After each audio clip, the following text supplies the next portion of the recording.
What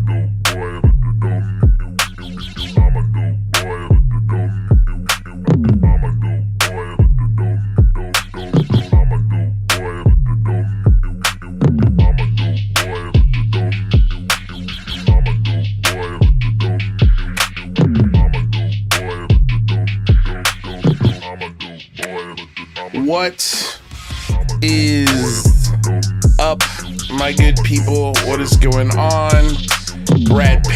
Brad Berry, Pins Are Loose, Simon Fly, UFO T Research, Fifi Barbora, Pat Calabria. What is up, you guys? Thank you so damn much for being here. Welcome to another episode of Lou Reviews, your home and destination for critical thinking in the realm of the unexplained. I am your host, Luis Jimenez, if you don't know already. I am Lou. If you haven't already, subscribe, ring the bell, that way you're notified. Save your like for halfway through. I'll remind you in the middle of the show to smash that like button. So yeah, we've got a lot of stuff to talk about today. What exactly? Well, first of all, we got a little surprise coming in the second hour, so stay tuned for that. That'll be fun. It'll be fun. Yeah.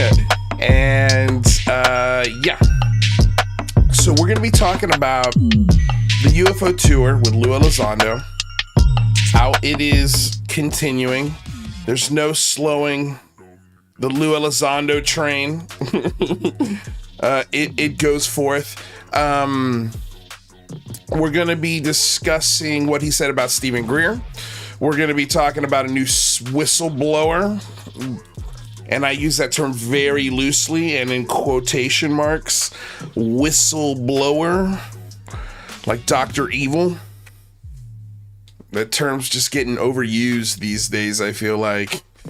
And so yeah, we'll talk about that and how weird the sort of rollout of this new whistleblower was. And then we're also going to talk about, we're actually going to start with my favorite, the UFO Twitter Spaces. Oh boy, these are the best, aren't they? Just gotta love them. Every once in a while, there are decent moments to chime in. And we had gotten an announcement from Julian Dory that he had just wrapped up a 3.5-hour interview with Lou Elizondo, and he went to a space afterwards to, blow some steam off, talk about it, get people pumped. This space, unfortunately, wasn't recorded, but thankfully, we had probably one of the laziest people on UFO Twitter who happens to have a show. The show's name has changed so many times. And man, did they end this Twitter? Well, I ended it. I left after this person just said the most disgusting ass-licking thing I'd ever heard. And I definitely wanted no part of the conversation once that was said. And honestly, I was kind of feeling about leaving a little earlier, but we'll get to that part. Thankfully, this lazy ass person for content live streams Twitter Spaces and provides commentary on people talking in Twitter Spaces. As it's happening, usually never adding anything of value. And yeah, but thankfully this person did record this part of the conversation and we have it. So we're going to play it. And it was a part of the conversation. There's two parts of the conversation I'm going to focus on. First of all, I want to play as little of this person's channel as possible. Let's switch over to our Lou Reviews thingy here. And by the way, hi to Sandra McDonald over there in Australia at 6 a.m. Thank you so much for waking up and having your coffee with us. I I hope we help wake you up. I hope you're not waking up because of us. Let's just put it that way. Thor, thank you. Everybody, hello. Bobby Broadway, thank you all so damn much for being here. Share the shit out of the show. This is going to be a pretty good one, I think. I'm predicting. It's going to be a pretty good one. So the person that I'm referencing here is, I don't know what to call her because she's changed her name. She's changed her channel name so many times. I'm not really sure what to go with. So I'm going to stick with her known actual name, which is Amy, also known as Alien Girl 111, also known as Good Morning UFO. Okay, so for a long time, I kind of, and I've said this before on the show, I've kept my mouth shut when it comes to Alien Girl 111 because honestly, nobody cares. She doesn't cause any sort of damage. She's just a true believer. And the way I've had it explained to me is I don't even know if she's a true believer. She is just a grifter. And she actually admitted that. And I don't know, she could, of course, brush it off as if she was joking. But she will literally grovel to anyone for attention, for God, I like an interview. Holy cow. She will do anything. And it is the worst kind of star fucking that you could ever witness. It's just cringe. Like the things she said and did. She's a big fan of Ashton Forbes, which, by the way, speaking of Ashton Forbes, I have a link that will be included in every single description of the show from this show in perpetuity. That is a link of everything wrong and every lie and every bullshit thing in a timeline. Everything wrong with Ashton Forbes and his whole theory and his grift to sell an infinite energy machine. Like all of it's in there. And I think it's a beautiful, helpful link for you to share. Actually, let me just grab the link because I want to share it in the live chat. Because you guys deserve this link. I shouldn't be the only one who gets this. It's a Google Drive. And here you go. Enjoy. Share it at your heart's content. I call it the link to Ashton Forbes Debunk Encyclopedia. So this is everything that debunks Ashton Forbes from, soup to nuts. So sorry to get off on a side tangent there, but I did just add that to every show description from now until forever, including links to, books and explaining alien abductions and experiences, the International Society for Study of Trauma and Dissociation. All of these links have a purpose to help you get out of the rabbit hole. And I think the thing with Amy is that she's in the rabbit hole, but she also can get out of it anytime, because the way it was explained to me is she knows exactly what she's doing. She feeds the belief system so she can build a channel. She is genuinely just a content creator. I don't think she believes in half of the shit that comes out of her mouth. She's just literally doing it for the clicks. That's it. Because I've asked people who've met, I'm like, is she that dumb? And they're like, no, she actually was asking me about, whatever. I can't say because I don't precisely remember what we were talking about. But this topic did come up of like, hey, is like, she all there? Like, yeah, no, she knows exactly what she's doing. She knows exactly what she's doing. So, she's definitely, like, as far as I know, she knows exactly the grift she's playing. And like I said, she admitted it to some point in this conversation. And if you want to listen to her whole, like ripping off of a YouTube space for content, Like we listen to portions of YouTube Spaces on this show to highlight the ridiculousness and the absurdity and the cult-like nature of these spaces. She just turns it on, starts live streaming, and that's content for her. But if you want to listen to whatever part of this conversation she got, which I know she didn't get the whole thing, you can go listen to it, and I'll share the link. And so that way it's, again, this is fair use. Sometimes we're gonna talk about channels we fucking despise now because the things they do are so gross. And I'm going to show you the example of the gross fucking thing she did at the end of this, where I was just like, fuck you, fuck this room, I'm out of here. Like, I want nothing to do with this. But let's listen to this first part here. And this first part is me. I was having a conversation going back. We digress back to the Julian Dory aspect of this. So Julian Dory is having this upcoming interview.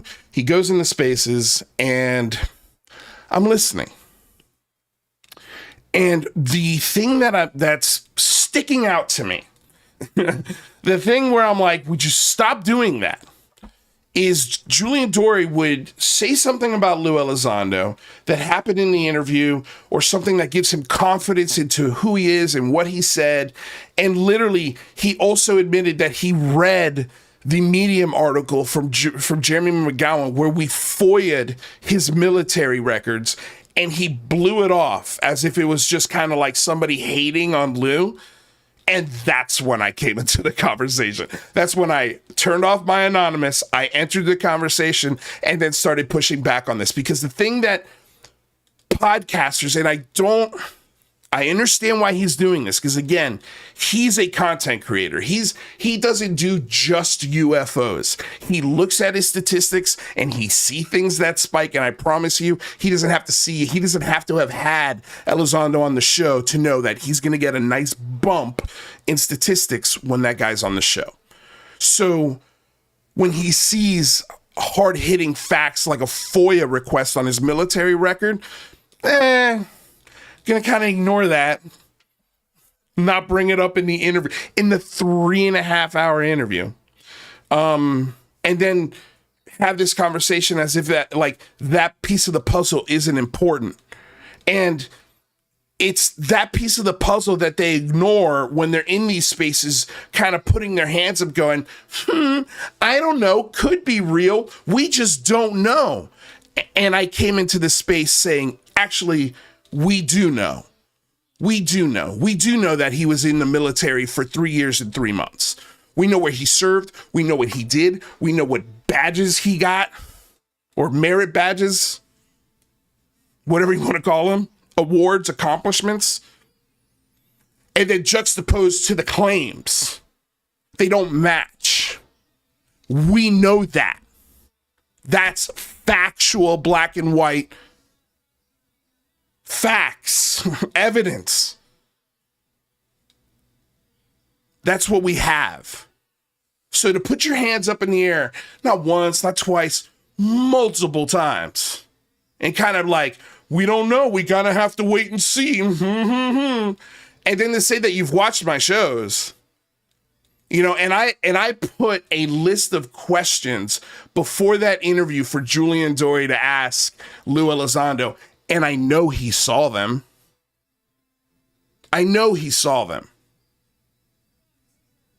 And it's not his obligation or duty to ask my questions. He doesn't have to. And to be quite honest, that's not really his style, right? We all have seen this show. It's a very free-form, what question leads to the next question kind of format.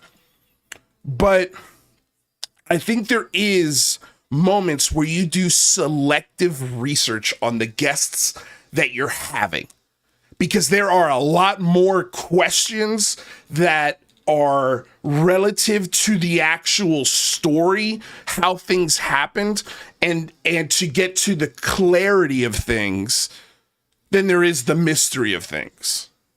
There's a lot of stuff that doesn't add up, that just screams bullshit, that you have an opportunity to address. You know it's there. You know the people to talk to get to be at least pointed in the right direction, and you choose not to do it because you know, I think you know deep down somewhere, if I do engage in those questions, he'll never come back. He'll never come back. We also learned that the reason he got that interview was because of Darcy Weir, which just throws a very interesting wrinkle into things because that name's been thrown around a lot in this conversation the last few weeks, especially since the book's been released, because it seems like Darcy Weir is booking podcasts and interviews for Lou Elizondo. We know that for a fact when it comes to the Julian Dory podcast. We know that for a fact now.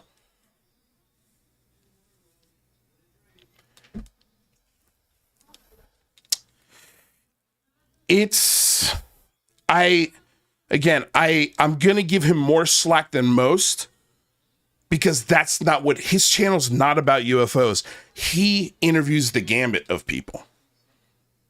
But this is where part of the conversation, because all of these things are being called into question. And I'm like, they don't need to be called into question. We have the answers on these things. And I think the best person you should interview after having a Steven Greenstreet or a Lou Elizondo is Steven Greenstreet. And I make that suggestion to him in this conversation. Now, I have to preface this with, there was about 45 minutes of back and forth, a half hour between him and I on the legitimacy, I would always push back when Julian put his hands up in the air and was like, I don't know, we got to wait and see. It's just like, no, we do know, we don't have to wait and see. So there was a lot of that respectful back and forth before I bring this up, because there was this idea pitched on the show of, well, what if we got Elizondo and who was the other person? I think Greer to debate or for Greenstreet and Elizondo to debate, and another question was thrown out there. It was like, what would it take, for Elizondo to not come on the show? And so this is where I chimed in with this suggestion to Julian Dory. I suggested 3 times, and each time it's not a, yeah, man, that's a great idea, or I'll definitely do that, because I know that the debate we just had for the last, however long it went on, I think 40 minutes is a little bit of an, let's just say 20. Let's cut it in half. A good, healthy 20-minute back and forth preface this suggestion, and especially if you're putting out this idea that you genuinely care about the mystery. You're just looking to get to the bottom of it. Well, if you are, the very next person that should be on your interview list should be Steven Greenstreet. Without a doubt. It's not even close. There's nobody that's covered the OSAP ATIP era better than Steven Greenstreet. And the answers I got to this were funny. I'll just let you listen. Here we go. Again, fair use. This is transformative work. We're educating the public on the video that we are sharing as much as I don't want to, because I think you'll agree with me here in a few minutes when I show you the other sound clip, why I loathe this channel and this person now. Because I used to be pretty cool with Amy. Like, I used to think of her as very harmless.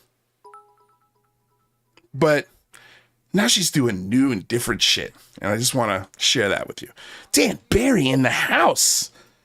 $5 dono, buddy. This is a real friend. Like real life, touched him in the face, kissed his cheeks, like hugged him, did a lot of awesome fucking funny comedy together. Like somebody who actually knows me. A real human friend. I love it. Thanks, dude, for being here. I love it. Okay, so let's listen to this. Yeah. None of those rumors came true.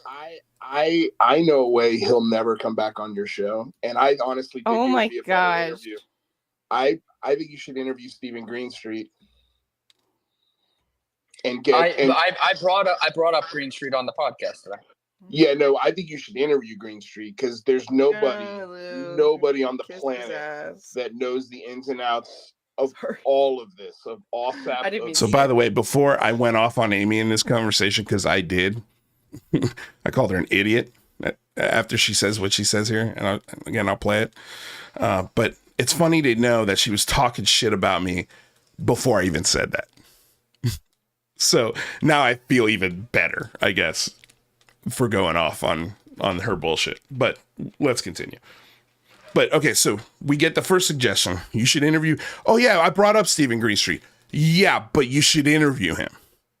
Right? Bringing him up, that's, who cares? Like, that does nothing for the conversation. Of Elizondo, of Putoff, of the Stanford Research Institute, of Nolan. I didn't mean to say all that of was it. bad. Like, he should be the guy you're talking to. And I promise you, if you did do that, Elizondo would never come back on your show. I follow Greenstreet, and I think Steven does some good work. And again, I think like it's important to have voices like that in the space. Again, doesn't have to be me. I think there's other people who would be great at fucking doing this, but I think the best thing to do would be to get the two of them in a room and have someone play referee. And I didn't discuss that with Lou, but I'd be happy to discuss that with him.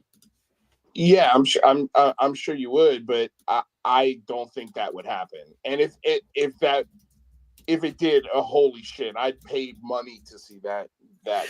I think everybody would. Everybody wants to see these interviews. So here comes UFO handler to come in and save the conversation.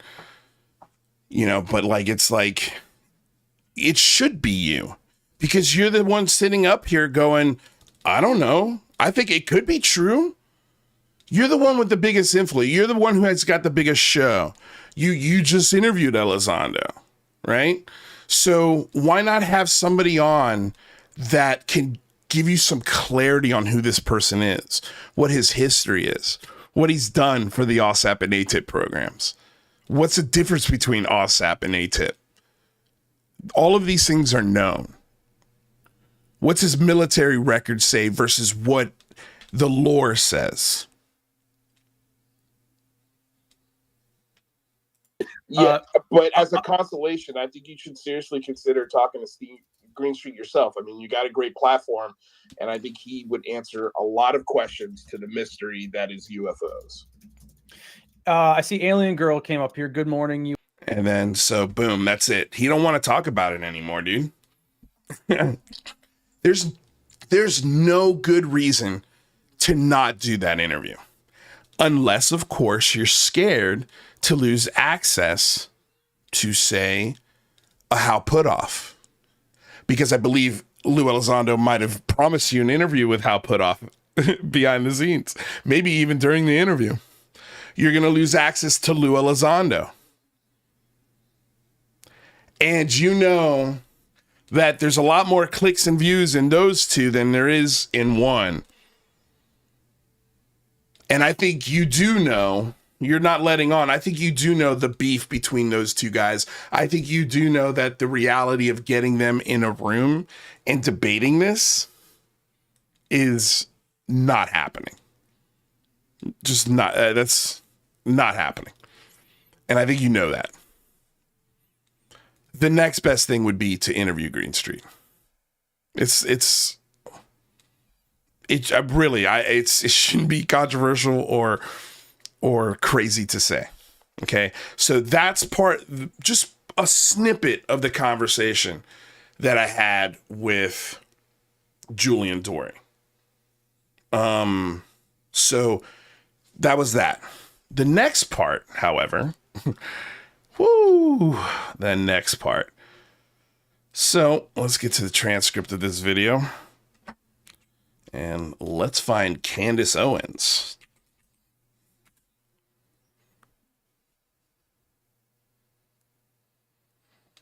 Let's see here.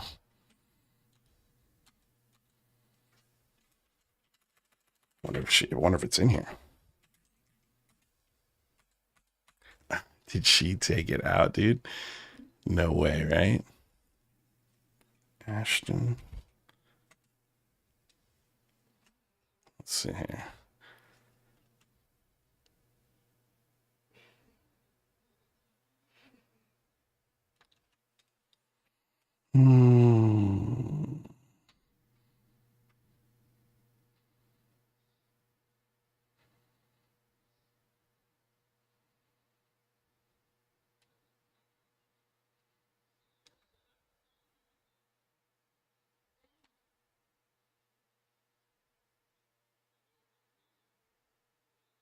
Sorry, guys. I'm just looking for this here. Give me a second.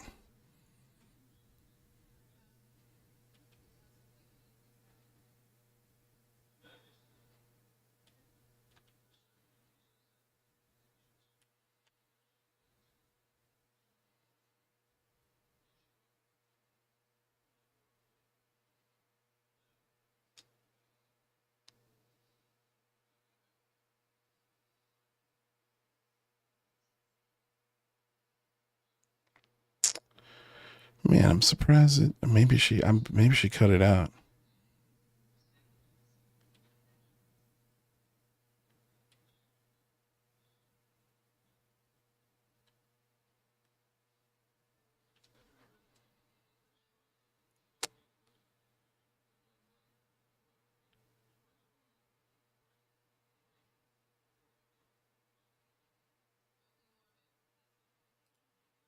Let's see, it's somewhere around here.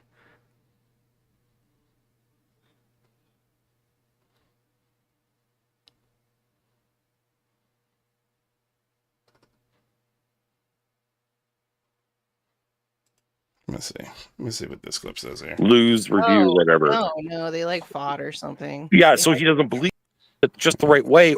So we're not going to. But yeah, thank you for everybody for coming. Apple or any of those guys. I did take a couple shots at those guys, which I think was warranted. Mostly just like that they're not revealing the stuff that's national security. And she asked me about the Joe Rogan thing as well. So we're revealing shots at those guys or Jeremy Corbyn's technology or interview anybody who is in the UFO community. Respond on the can. Well, my hand isn't up. Is staring at the absolute chance for Rich to speak. There, yeah, we make it this whole damn way. Okay, Why is yeah, Jesus? here I'm proud of you. Talk about it. It's just really great. I love seeing some really big, cool. It's just cool to see. Really cool person. So here's Amy. Good morning, UFO. Sucking the ass of Ashton Forbes and congratulating him on getting interviewed by the wonderful, the amazing, the right-wing Nazi that is Candace Owen. Listen to this shit.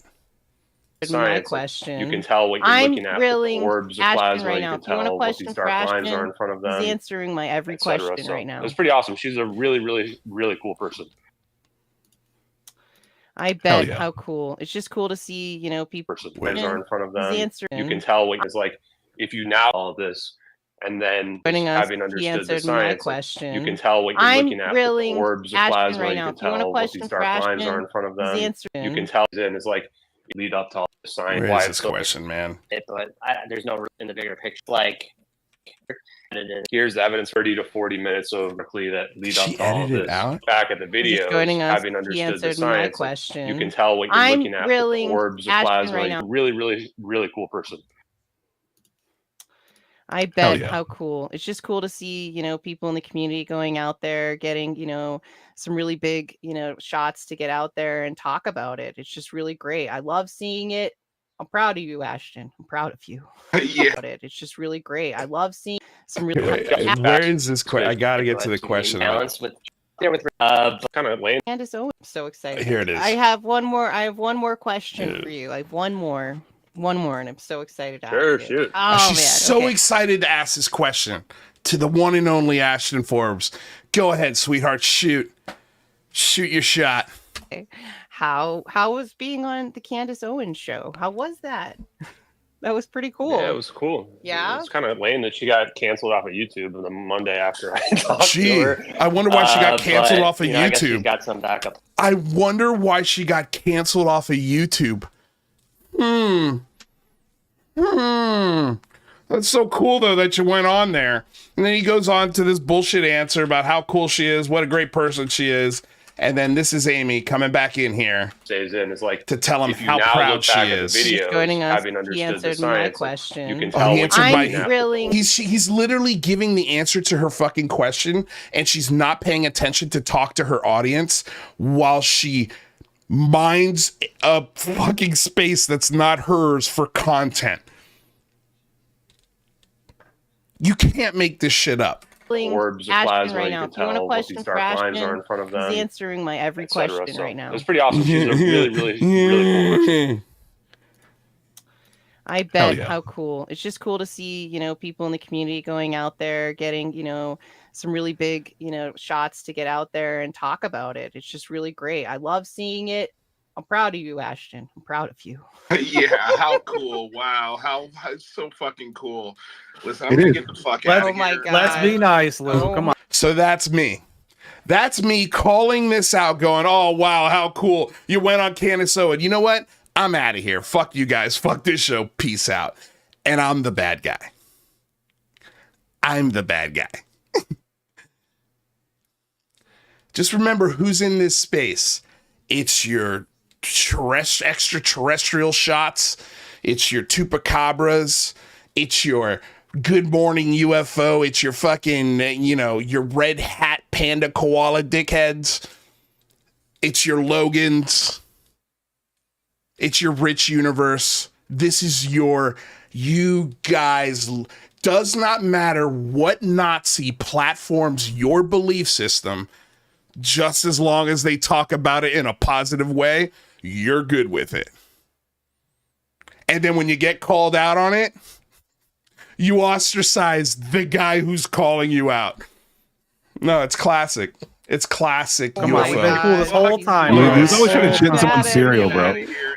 According to Chupacabra, I'm always trying to shit on someone's cereal. I'm sorry if I shit in the right-wing Nazi propagandist Candace Owens cereal.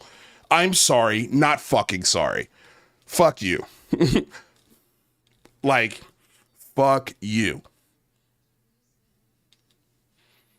This is why nobody takes you dickheads seriously. Nobody. You fucking idiots. You assholes. You fucking incels. Fuck you guys. Oh, fuck. That's my least fucking favorite part of this conversation, is the moments like that. Let's congratulate somebody for fucking being platformed on a YouTube channel that got fucking pulled because of its racism. Because of its ostracization of the minority. Oh, and also pushing bullshit as facts for dummies like you, Amy, alien girl, star child, asshole. Oh, what a dick. What a dick. Okay, moving on. Fuck, dude. Okay, let's get to this UFO Grand Tour.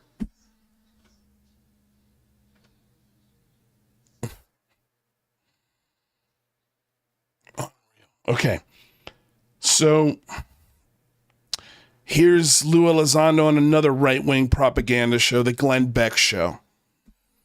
And what are they talking about? Oh, the really fake MH370 videos that little Nazi Ashton Forbes likes to push. Like, did you see the theory on the missing Malaysia airliner where it was? Have you seen that? I've seen it, and I'm always very careful for me, Glenn, because recently. So look, I'm a science guy, right? I've always just look how follow the fake science. that shit looks. Recently, So about stupid. 3 weeks ago, I cannot believe Google, this shit has someone gotten on as high as it's Wikipedia gotten. decided to label me as a quote unquote conspiracy theorist. I'm not a conspiracy theorist. You are a That's conspiracy just theorist. Someone trying to Elizondo is a minimize conspiracy theorist. this Right. topic and kind of He chip away at pushes the narrative. conspiracy. I'm very careful to be open-minded about everything. Okay. I know that the Malaysia airline, there were some people that were claiming there was maybe some UAP involvement. I don't know. I did not pursue it. I know some of the people that I've talked to who were dead for it and dead against it. Something it's a complete nonsense. Right. It's fake. What a shitty answer too. I know some people on the inside that are totally for it, and then some are totally against it. So, Glenn, long story short, I'm gonna give you a nice fat no answer. I'm going to say a lot of bullshit and give you fucking nothing. Why don't you just say that, Lou? It's fake. Others said, no, that looks, legit. And I couldn't. We've had special effects supervisors and experts debunk this. We've had the guy who made who took the pictures of the clouds come out and say, those are my photos from here. This is the airline I took them from. They're the guy who made the videos, the guy who made the fucking videos has come out and said that he made the videos. But yeah, here we are. Here we fucking are because of idiots like Ashton Forbes and the people that push him, the people that surround themselves with Ashton. And we just showed who those people are. So if that's the disclosure you want, if you want right-wing Nazi propaganda disclosure that leads to one race theory and tall whites and, blue eyes and blonde hair, that's the disclosure you want. It's all yours. Go for it. You know exactly where to go to get it, but you're not fucking gonna get it here.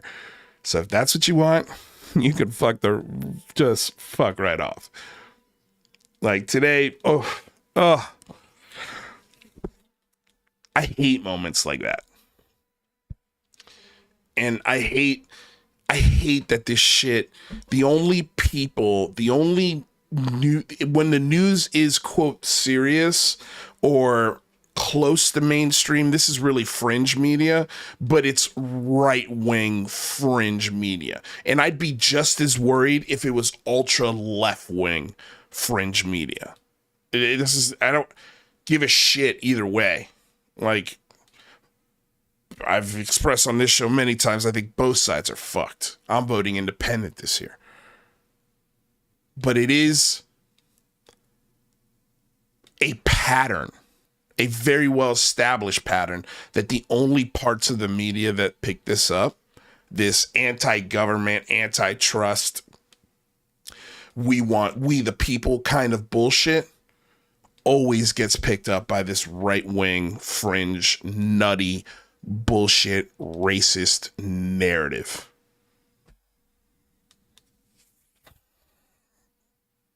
Could not tell you, Len. I have no idea. Okay. I am not I do not go down the conspiracy rabbit hole very often. Yeah, I know. He only goes down it when it's orbs showing up at his house.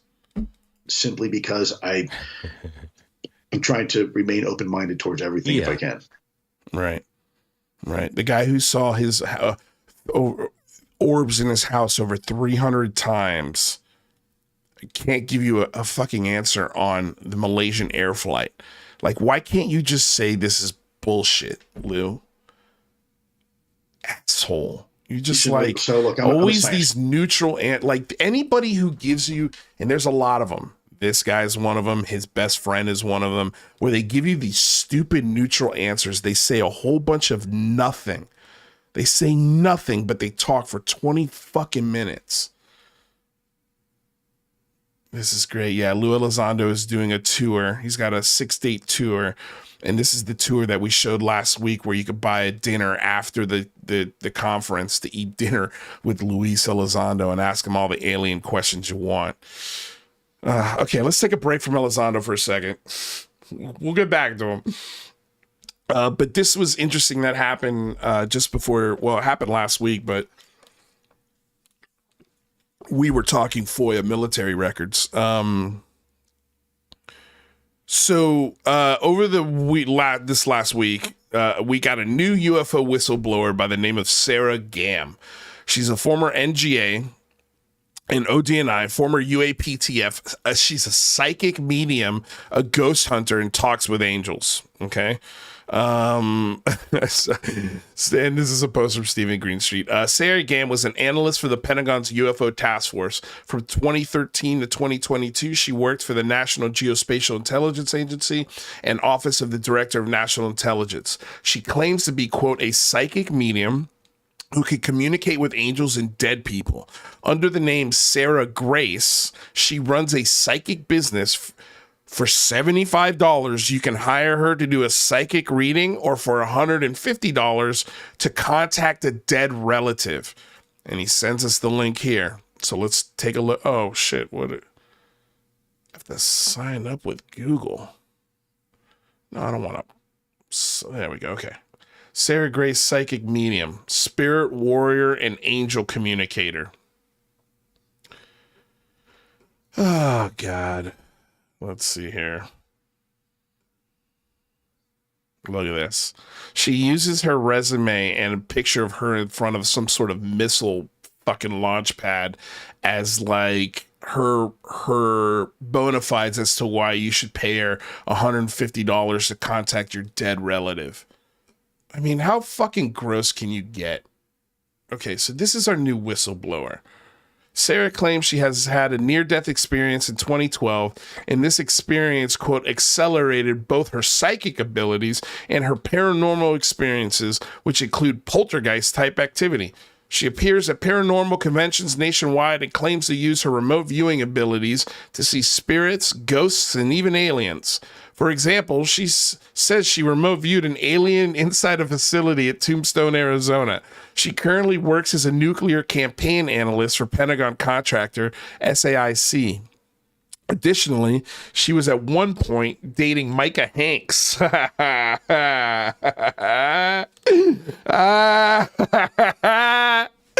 Oh, fuck, dude. Hold on a second. Hold, please. Oh, God, dude. Oh, man.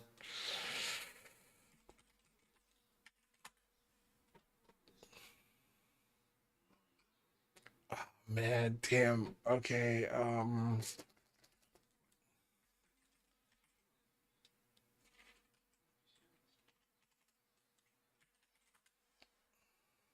Here we go.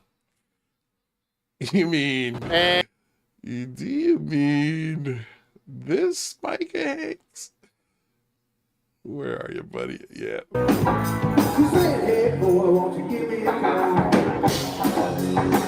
right. I didn't even get to go over this. Oh my God. But I totally forgot. We forgot to go over the Travis Taylor rock band. Hitchhiker, I think, is the name of the band. And it's got there's fucking 3 guitarists on this, by the way. There's 3 guitarists. We got Jay Stratton, and then we got Micah Hanks. Where are you, Micah? There he is. There's a good old Micah Hanks shredding his guitar. Journalistic media owner, editor for the Debrief, Micah Hanks, playing guitar on stage with Jay Stratton, a U.S. UFO government whistleblower, who was also good family friends, with another writer from the Debrief, Tim McMillan. That Micah Hanks? Where's the journalistic integrity if you're shredding guitar with the people you're interviewing on stage? And now we find out you were dating one of the whistleblowers at the UAPTF. Of course you were. How could you not? Look at your Riz. There's how many holes in those jeans? And you got a Misfits shirt on with a really long chain, playing a solo on stage at a UFO convention? Fuck. I'm moist thinking about it. I'm sure my entire audience is as well. Look at this guy. Oh. To be honest, nothing matches the riz of Jay Stratton throwing guitar picks, and it's in here somewhere. Wait, yeah, is it maybe here? The stage is dozens deep, a dozen, maybe two dozen.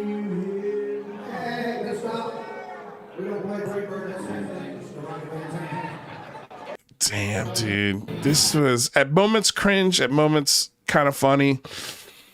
It made me want to hang out with Jay Stratton a lot more. Let's put it that way. When Jay Stratton plays guitar,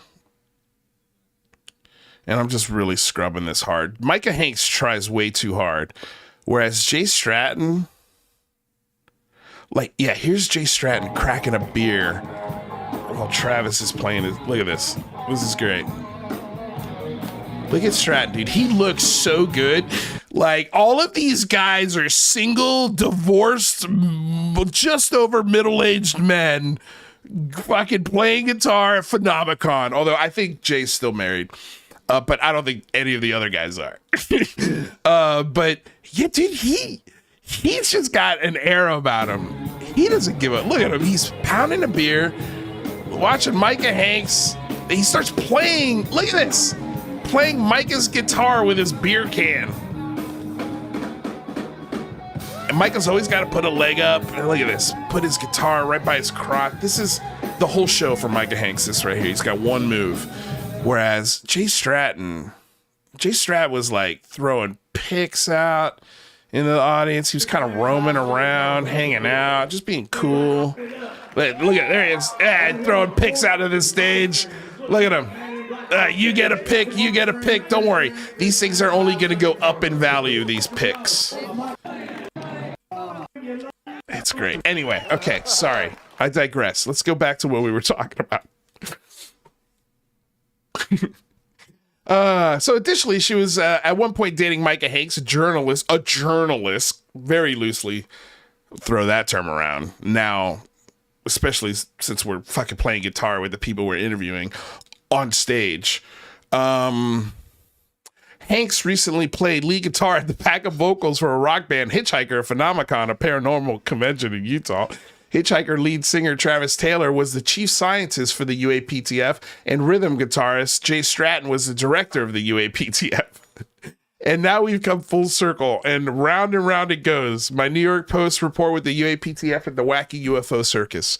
Okay, so that's the new UFO whistleblower. And then, of course, after this, we get a very upset Matt Ford. Oh, he's so upset. Oh. I can't remember which. I've got a couple clips with this new whistleblower. Okay, let's just play one of these. But anyway, it definitely upset little Matt Ford. But okay, let's listen to this, and then we'll listen. Were to the there clip. things that you saw that were clearly? This is the most hilarious question of the new whistleblower, and holy shit, yeah, I got to make a clip of just this clip. But fair use is transformative work. We are educating the public on the clips that we are sharing. This is covered under fair use and allowable by law. So here we go. Were there things that you saw that were clearly not from here? Maybe from our neighbors somewhere else? And by the way, this is the person who's about to answer is the whistleblower that I just went over for my podcast audience out there who can't see her face. Yes, absolutely. There was a few times when no doubt in my mind, that's not terrestrial, that's not from Earth, that's not an adversary craft. The way things maneuvered, G-forces experienced, disappear, reappear, pop back up. Sometimes it was, and I know I'm not saying anything new, but it's like it would like play. And, pilots would lose track of something, and it's no doubt in your mind. No doubt in her mind. Meanwhile, there's a picture of a cat being abducted by a UFO in the back, hanging on her wall. She doesn't have a bias. No. Her psychic medium work, her speaking to dead relatives for $150 a pop, totally does not go into the answers that she gives. Were there things that you saw that... So she definitely saw things. Now let's listen to this. Did you ever see the Nimitz video? I did, of course, yes. Did you see the classified version of the Nimitz video? Yes. Yes. Okay. So we know, it's been confirmed by Sean Kirkpatrick, there is no longer version of the Tic Tac Gimbal Go Fast video. There are no longer versions of those videos. That's something that we fought for in Big Phone Home 3. We wanted the full unclassified version of all the videos. That's it. That's all they got. What we see is what we got. She says she's seen the longer version and giggles her sweet little heart out. Now let's listen to the rest of this. Okay. Can you say any more than that? I'm not comfortable doing that because I'm not sure what's still classified and what's not. But let me ask you this. Is there more Nimitz video than what is publicly out there? I'm actually trying to remember right now. How can you forget that? You just said yes. You saw the you saying yes to the unclassified version means that you've seen the longer version of the video. And now you can't remember. This is literally the next question. You can't remember.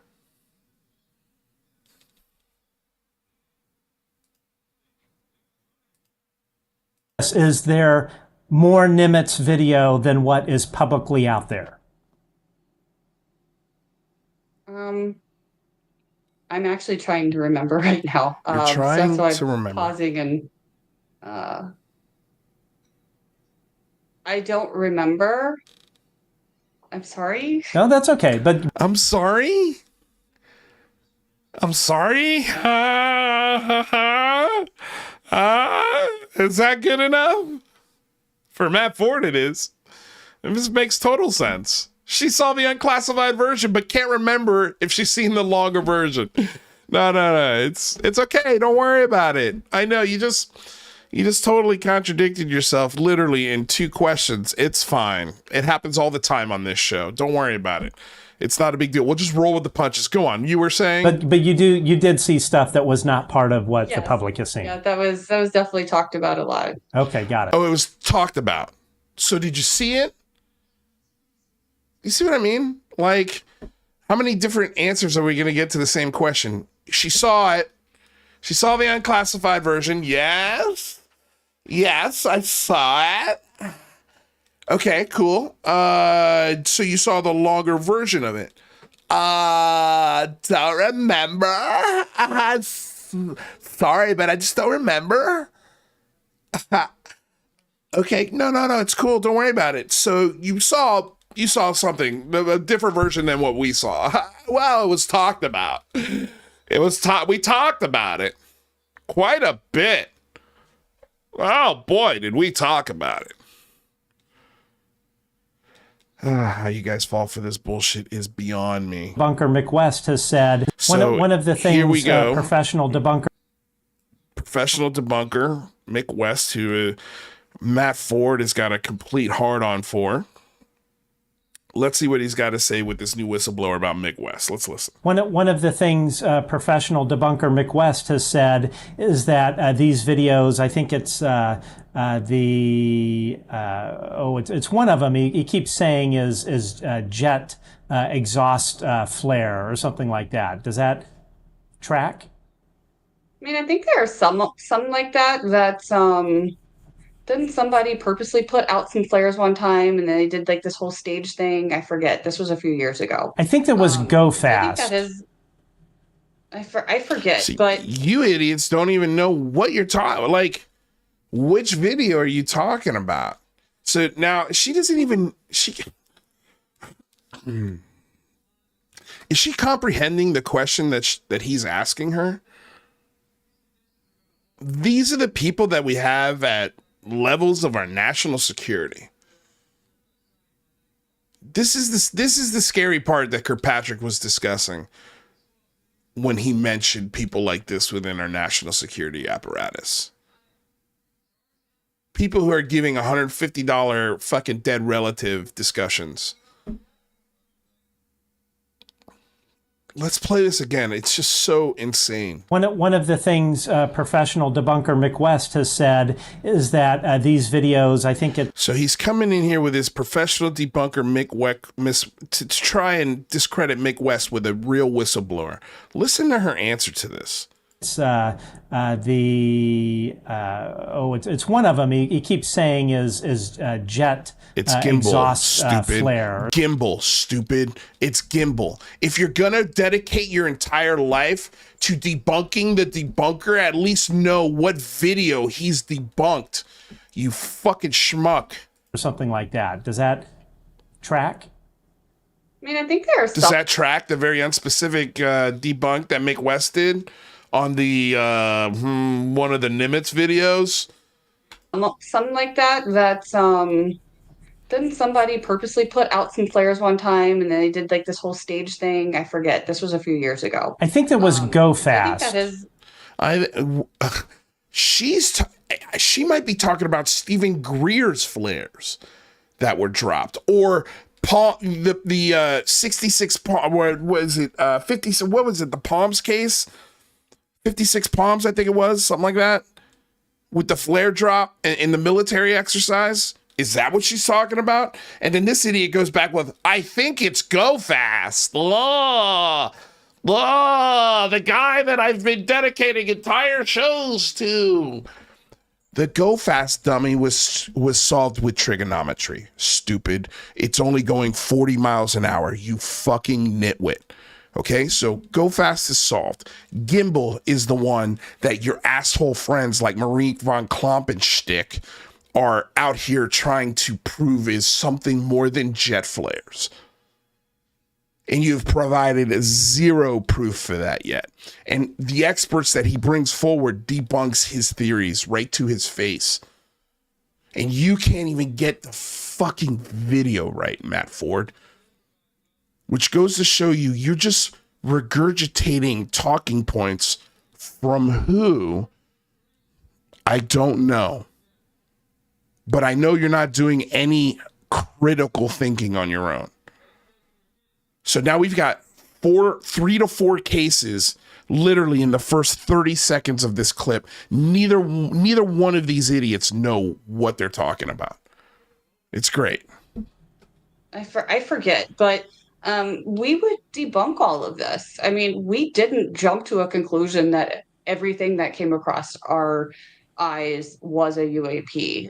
We would do heavy investigating. We would reach out to people that was on shift that day, or that we would really do due diligence of trying to. She talks about the due diligence and one person that was on shift.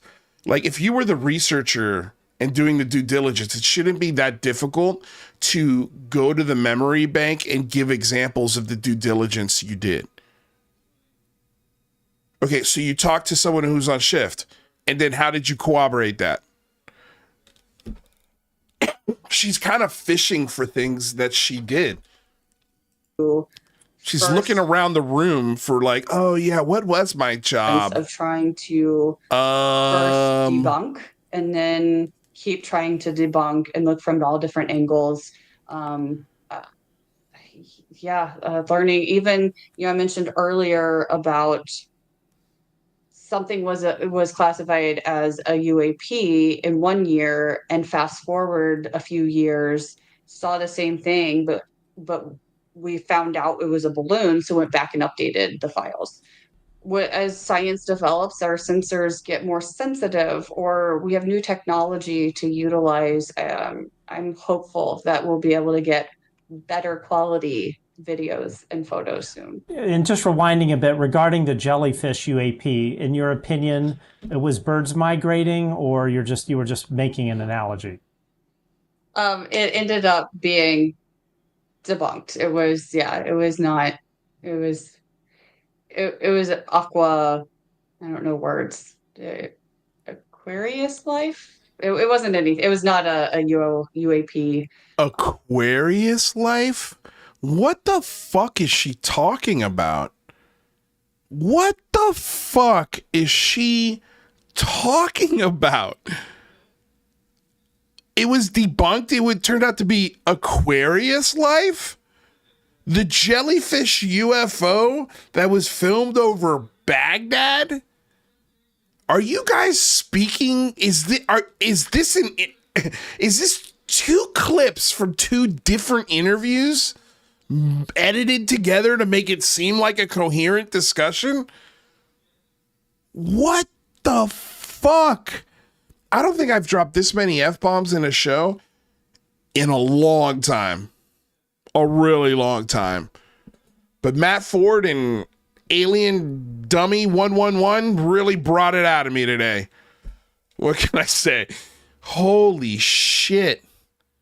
And then here is the claim that Steven Greenstreet doxed her. Let's listen to this bullshit. Yesterday, New York Post journalist, which I would use the term journalist loosely, a guy by the name of Steven Greenstreet. A guy by the name of, let me see here, Steven Greenstreet.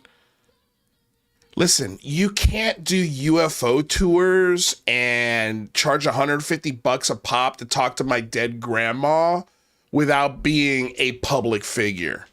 If you're a public figure and it turns out that somebody finds out, oh, you also worked for the NGO, yeah, they're allowed to talk about that, stupid.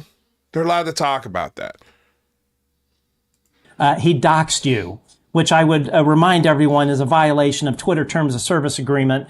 And I would encourage everyone here to not only report Steven Greenstreet, but I would also encourage everyone to call the New York Post. Okay, so now he wants people to get him fired, and he wants Twitter to ban him. First of all, Twitter has not banned him for doxing anyone. He did it exactly the way he would do it for anyone he's reporting on. If you were part of the UAPTF and it was also found out that you are a psychic medium on the side and that information comes out, that's not a dox. That's investigative journalism, dickheads. And the proof is in the pudding in that Steven Greenstreet hasn't been kicked off of Twitter, and also he hasn't been fired from the New York Post. So what I would suggest people to do is, because we learned that little fucking Matt Ford here works for Bill Maher. We learned that over the week. And so little Matt Ford works for Bill Maher. What I would suggest everybody to do is ask the Bill Maher show on Twitter, why in the hell is their lighting grip harassing journalists online? Why is their lighting grip calling for dereliction of duty and the death of certain people in the Pentagon? That's what I would do. Since he likes contacting people's employers, let's hit up the Bill Maher show. I've already asked them why their lighting grip is influencing questions on the fucking show, because he definitely hinted at taking credit for that. So let's do the same to him. I recommend my entire audience go tell Bill Maher and HBO what their lighting technician is doing on the side in UFO Twitter land, and how he's pushing conspiracy theorists and right-wing propaganda and politicians and talking points and trying to get budgets approved so people could take billions of dollars and funnel it right into their fake UFO fucking organizations that then funnel those paychecks into their pockets. Go ahead and tell the Bill Maher show that's going on, since we're doing that now. I meant to pull it up, but there is a journalist code of ethics that every American journalist signs, is supposed to sign. What? Yesterday, New York Street, but I would also encourage everyone to call the New York Post. A journalist code of ethics that every this guy talking about a code of ethics journalist is supposed to sign. And it is every journalist's creed. And one of the things in this journalist's creed is to not willingly do harm. And this is what this guy does. He's no journalist. He's more of he's nothing. But anyway, so what he meant to do was, he basically was an impotent attempt to smear you by talking about your paranormal work, your psychic work. And I just have to say, I'm so sorry this happened. This is how these guys operate. They operate in the gutter. They go into your past and they figure out what you do on the side to see if you have a belief system that might be feeding into the information that you're putting into the zeitgeist as fact. Yeah, that's what they do. You fucking asshole. They are the lowest of the low. Many of them, I think, are just plain psychopaths. But I just want to see, what do you have to say about this? Your psychic work. I know that's not why you're on the show. You're here to talk about your experience with UAP while working at NGA and on the UAP task force. But what would you like to say to everyone about this? Yeah, that was not really a surprise that he did this. He did reach out to me last year for interviews, and I did not respond. So I knew something was coming one day. Didn't expect that to be yesterday, but I mean, what he talked about on my jobs and my psychic mediumship work are all true. You could go out there and watch some of the live ghost hunt videos if you want. I am very proud of who I am from all aspects of life. So he didn't dox her. He literally just agreed. He's like, yeah, I knew this was coming. He asked for an interview. Dude, Matt Ford, the things he looks for is incredible. Absolutely incredible. Okay, so let's go ahead and unbookmark that one. Okay. It's top of the hour. We've got a special guest today. He's gonna. Oh, what? He popped back out. He should be here in a second. We've got a familiar special face that's gonna be popping in here in a second. Let me unmute my mic so when he pops back in, he can hear me. But you guys are gonna get a kick out of this. It's gonna be fun. He's gonna hang out for about 10 or 15 minutes. Then once we're done with that, we'll get into a couple of other quotes and videos from the week. Let's see here. Let's see if he's here. Yo! What the fuck? I can't remember what we're allowed to say on the show or not. Oh, yeah. Well, yeah. No, don't worry. I've dropped like 3,900 F-bombs today, so you're good. Yeah. Oh, yeah. Mike Mataluni, everyone. Lou, fuck it. Dude. Jimenez, I'm so excited to be here, brother. It's been a hot minute, and I've been holed up. Dude. Yeah. So, well, it was I love it. Okay, so yeah, this was hilarious because next week. Okay, so the reason why you're here is because we wanted to announce that next week you're going to be coming on the show with Rather Be and also with our buddy Matt Riot. And we're just going to go back into the archive and kind of just chit chat about everything and see where we're at 2 years later, where everyone's at. And then, and Mike's like, well, fuck, dude, I got a bunch of shit I'm working on. And then, yeah, dude. So what are you working on, Mike? Can we talk about this a little bit?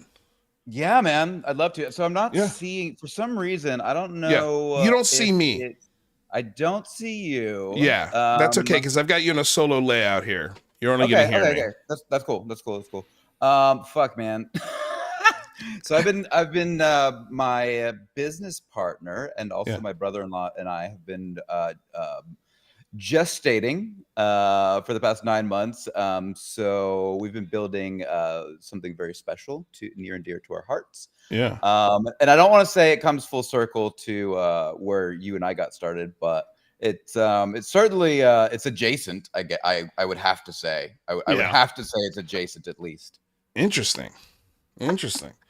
Well, okay, so let's talk about it a little bit. What's the project, man? So I mean, you know, I don't want to reveal too much. So we are actually going live, like launch on September the 18th, which is this Wednesday.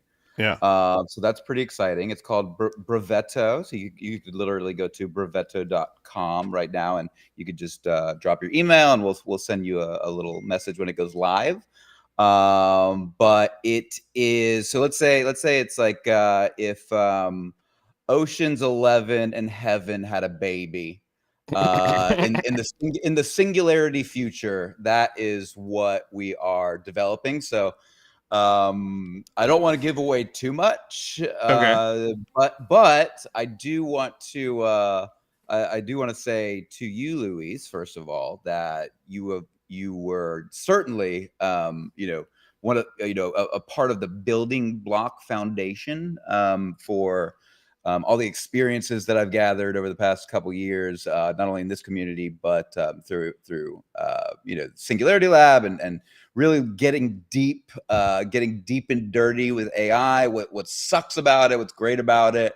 Yeah. You know that I've been in digital marketing for a very long time. So what I am passionate about is empowering people's talents, their visions, their big ideas, their fucking like audacious, hairy goals. Yeah. And finding ways to dramatically reduce the time, the energy, the tech knowledge, the know-how that has to go into launching something. You know, when you and I did the first big phone home, like just creating a one landing page, right? Was a pain in the dick. So like what we're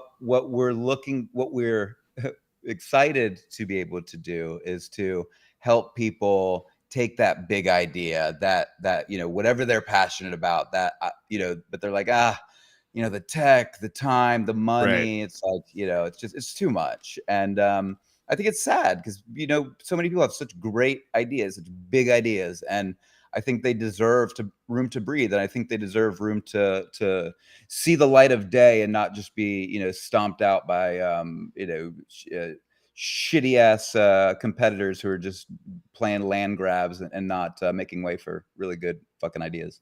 Right. No, that's exciting. Well, I tell you, I've been looking at, you know, I'm not into the AI scene as much as you are, but I've been looking into it and how it can help the workflow particularly. And I'm seeing some very promising things, especially here in the next 6 months to a year. I mean, I'm listening to discussions where the idea of a programmer is gone. You're not going to need a programmer anymore, in a lot of ways. In that these you will have a program. Everyone will have a programmer at their fingertips that'll be able to do some heavy, intense calculations, but also like simple stuff like what you said, like just where you think you've got this big, great idea, just being able to shrink it down to a size where it's manageable. And to do that through AI, I think that's the next thing, right? I mean, you just said like 10,000. You just said like 7 things that just like sparked like 15 ideas. So yeah, they're all correct. They're all correct. I mean, that's where we're headed, right? So yeah, even you look at ChatGPT. Yeah. You know, when it first popped on the scene, year and a half, almost 2 years ago now. You know, people were like blown away by it, but then, you know, after a little while, you're like, well, it can answer some questions. That's cool. Yeah. But like it got a little bit like, it's, you know, it doesn't accomplish like being able to maximize your workflow by like just being a task, actually like giving you an answer and then going and doing that thing and then coming back and then like checking in and doing another thing. So what, you know, they call it agentic software, and it just means an AI agent, right? Like in the Matrix, Agent Smith was an AI agent, right? So agentic software is just software that is developed to not only allow a person to speak in natural human language to an AI model, but for that to take that and not just give you an answer back, but take that and then say, cool, do you want me to go do this, or this? Like do. Yes. Right. So yeah. right, right now it's like it's just a conversation. Yeah. But like to be able to say, yes, go do that, and it does it. And it like, does it. That's going to be a game changer. Well, because, okay, so we played a conversation about this on the show like 3 weeks ago. And it was, I can't remember who the guy was. He was some tech billionaire investor guy.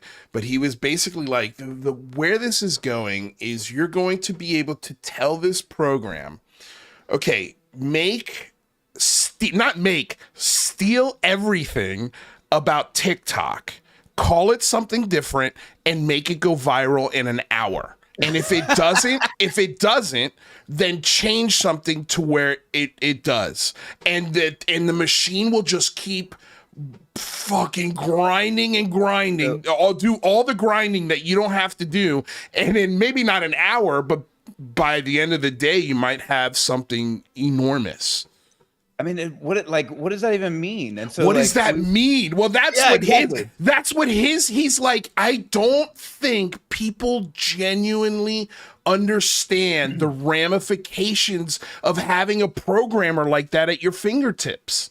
No, nobody does. Nobody does. And it's hilarious because I'm tracking this thing really closely. And one of the things that, right now we have, we have artificial intelligence, right? We have large language models that we can communicate back and forth with that have devoured all of human knowledge. Yeah.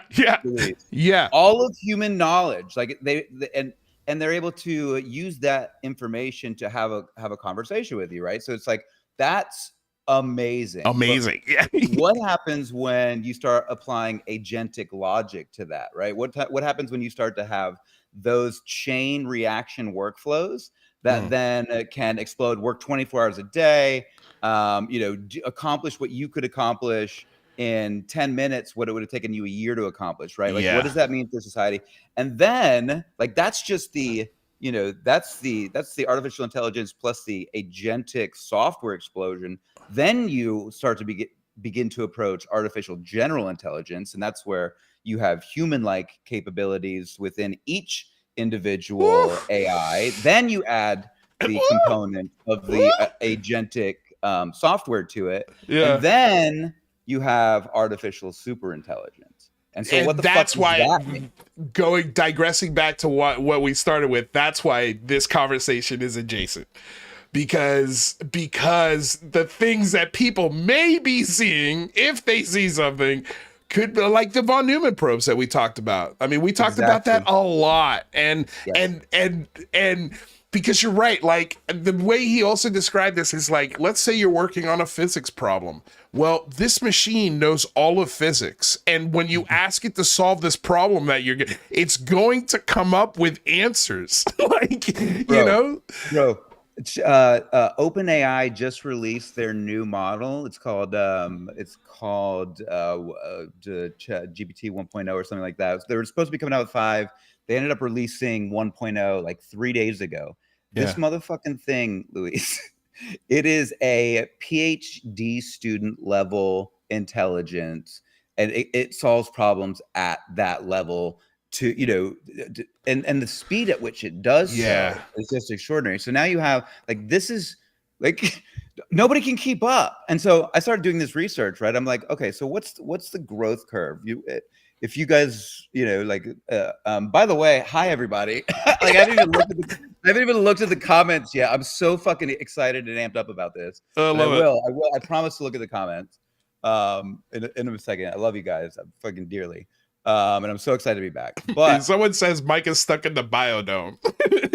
Dude, brother, like that. I have not left the house in like 9 months. Like I swear to God.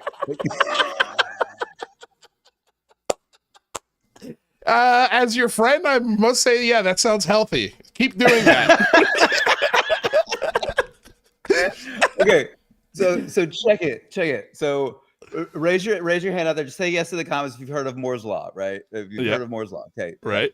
So Moore's Law is the thing, the little chip, the little brain in your computer right now that is doing all the compute, right? It's doing the processing, right? It's crunching the numbers and outputting, a couple of idiots fucking on YouTube, like just talking shit, right? So like that's pretty impressive. So Moore's law, what happens is every 2 years, the size of those chips halves, so they get twice as small, and their compute power doubles. So every 2 years this happens. So exponentially, so we've seen over the past 60, 80, since we began computing, we've seen this exponential improvement, and that's why we've come so far in such a short period of time over the last 20 years, right?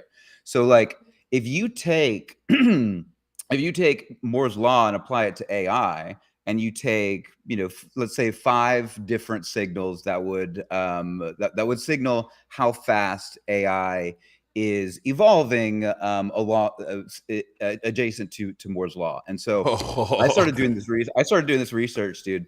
And when you talk about and I'll break these down a little later, but like those 5 things, if you look at those, we're talking Moore's law every 4 months with AI. Yeah. And that doesn't even consider agentic software. That doesn't even consider all of these different component modular systems that are being built right now as we speak. Like the world is on the brink of an intelligence explosion that nobody's ready for. So I started sharing this with my wife, Kristen, and she's like, okay. She's like, you need to get out of the house, first of all.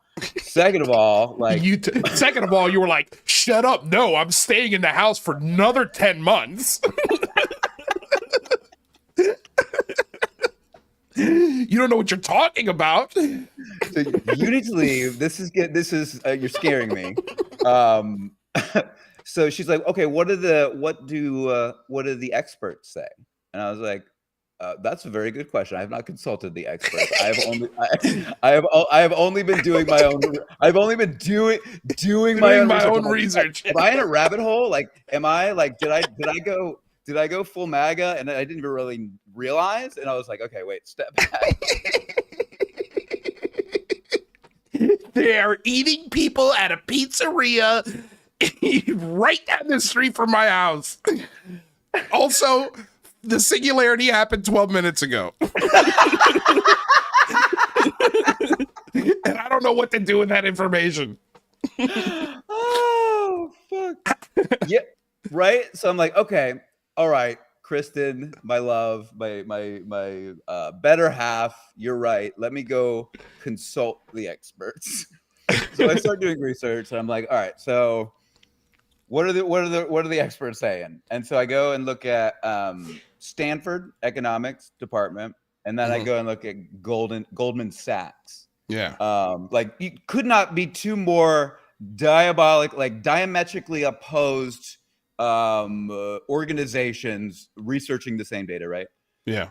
Bizarrely, they both came back with almost the exact same data, which does not match my data. Yeah. To be clear, their data says over the next 5 to 10 years, we're going to see a 0.3 to 0.5% increase in GDP. We're not going to see any major,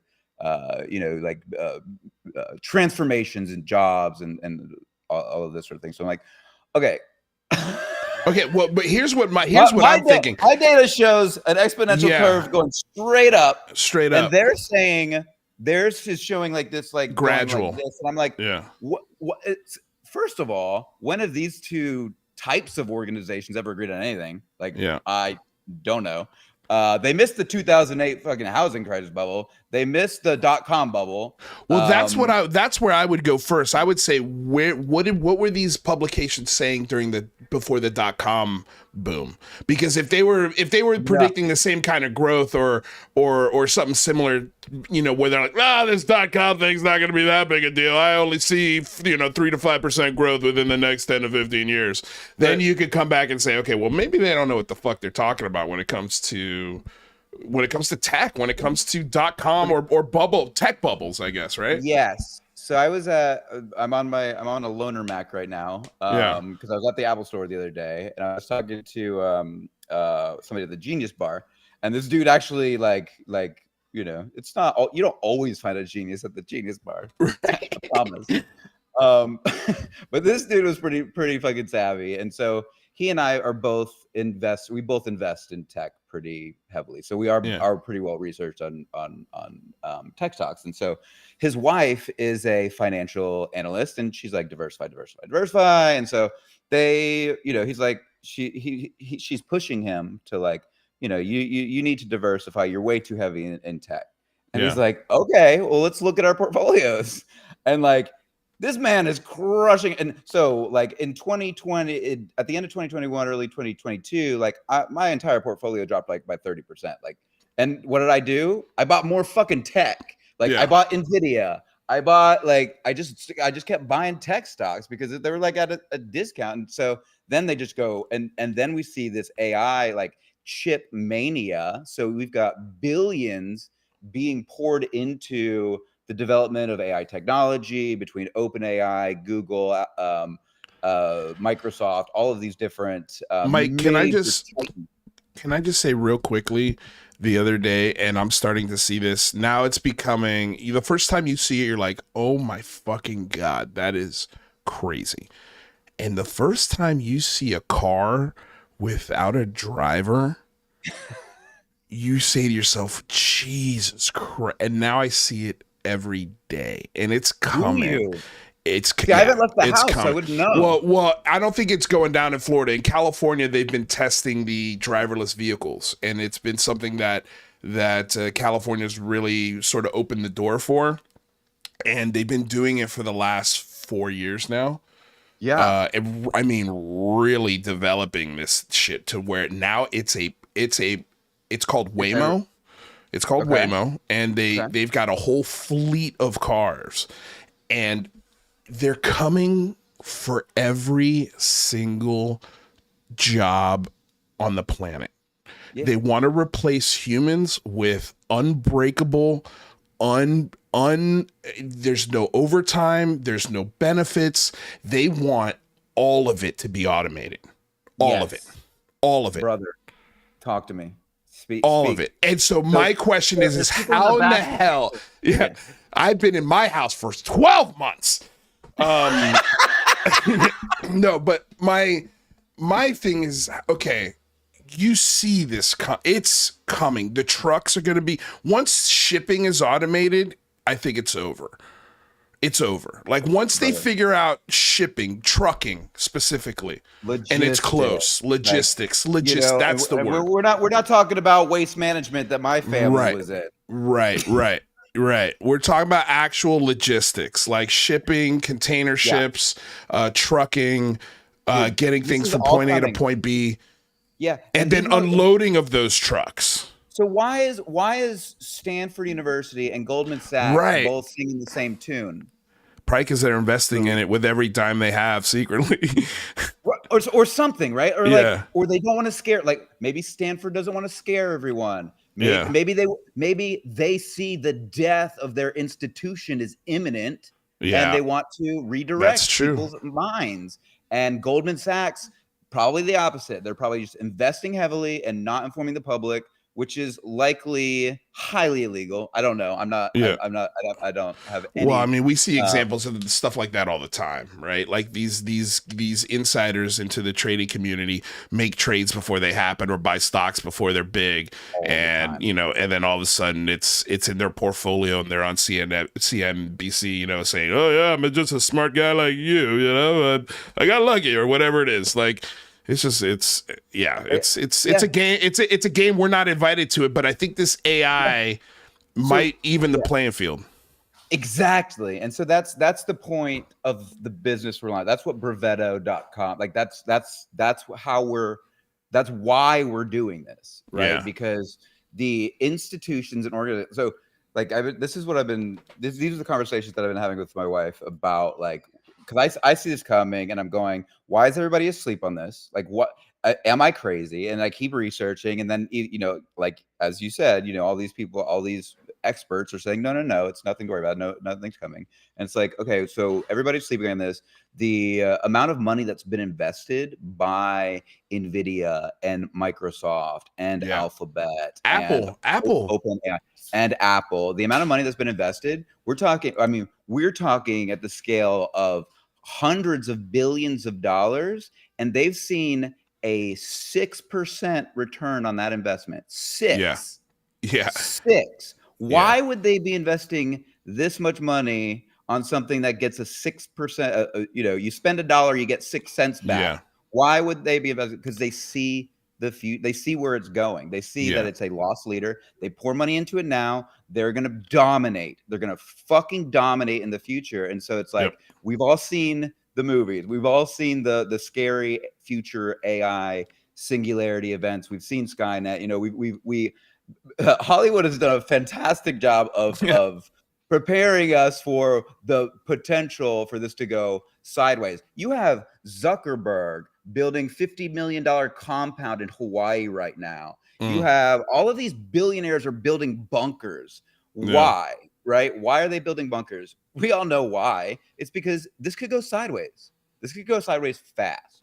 So what we are building is something that we believe is going to empower individual visionary innovators to launch their idea at scale, to amplify human creativity instead of replace it. Because we are in a position, as you said, as the shipping industries and the driving and all of people, there's going to be mass layoffs, huge shifts. And so we live in a capitalistic society. Like the opportunity is for either the wealth to continue to consolidate, for income to get stretched, and for mass unemployment and displacement, right? And that whether they say it or not, that's what's coming. I mark my fucking words, Luis. Like that is what is coming. Well, that's why I say when you see the driverless car pull up next to you, that's gonna be one of your first thoughts, because guess what? Pretty soon it's going to be your grocery clerk.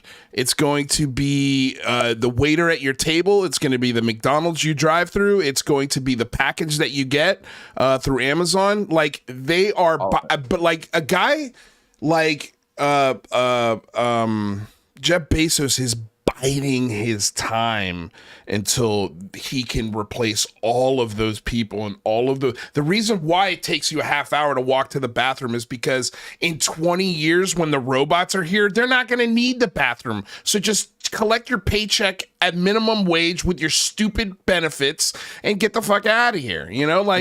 That's the mind. They know it's coming, and that's why they're investing in the robotics, space travel, and all of this in AI. Like it's brother, they see it. And robotics and like the ability for these machines to continue, like the inference at which inference is like for us, it's just being able to infer something. I can infer something. So right now, like I don't know how many times like you've like gone to hit the print button on your printer and that shit just like keeps printing and like you can't stop it until you unplug it. Like that is the bigger danger in my opinion when it comes to like Skynet type shit. Like I'm not worried.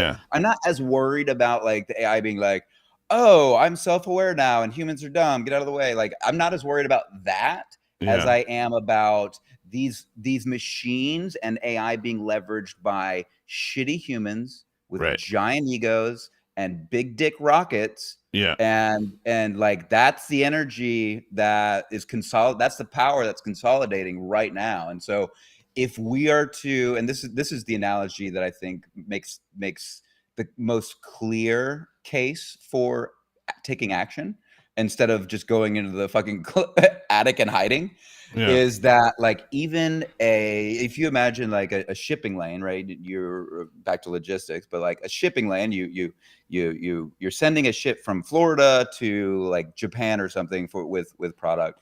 If you change the trajectory of that ship, and I think we've used this analogy on your show in the past, if you change the trajectory of that ship by 0.05%, after 3 days, they're off course by 5,000 miles. Right. So like if if I can take action and use the, you know, the capitalist skills and marketing skills I've acquired through Soulless Evil Corp, maybe we can nudge this thing in the direction, you know, to just enough so that we can redirect it. And if we can do that at scale, so if we can empower enough individual human innovators, right, to take their big idea to market at scale, lightning fast, cheap, like, you know, the old analogy, like good, fast, or cheap, right? Yeah. So it's like you can pick two. You can either get good and fast, or you can get fast and cheap, or whatever, but you can't get three, right? Right. So our goal is to deliver all three. It's to deliver is good,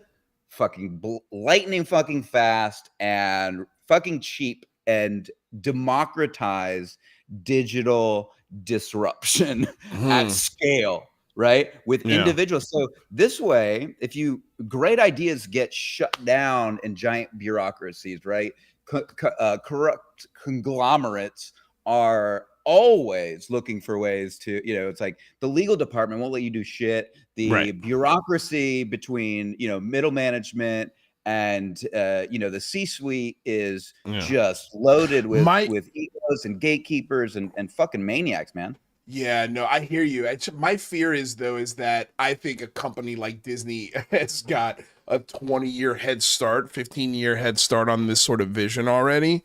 And I wouldn't shock me. Well, then again, I look at sort of what's going on with the NFL and how they can't get football on one fucking entity. It's on 15 different entities. It's like, yeah, it's so difficult to watch football I've never these missed days. cable so much in my life. Yeah, no, it's like we're all going back to, and I think that's what's going to happen. We're all just going to go revert back to cable, which is just so wild to me. But, I worry that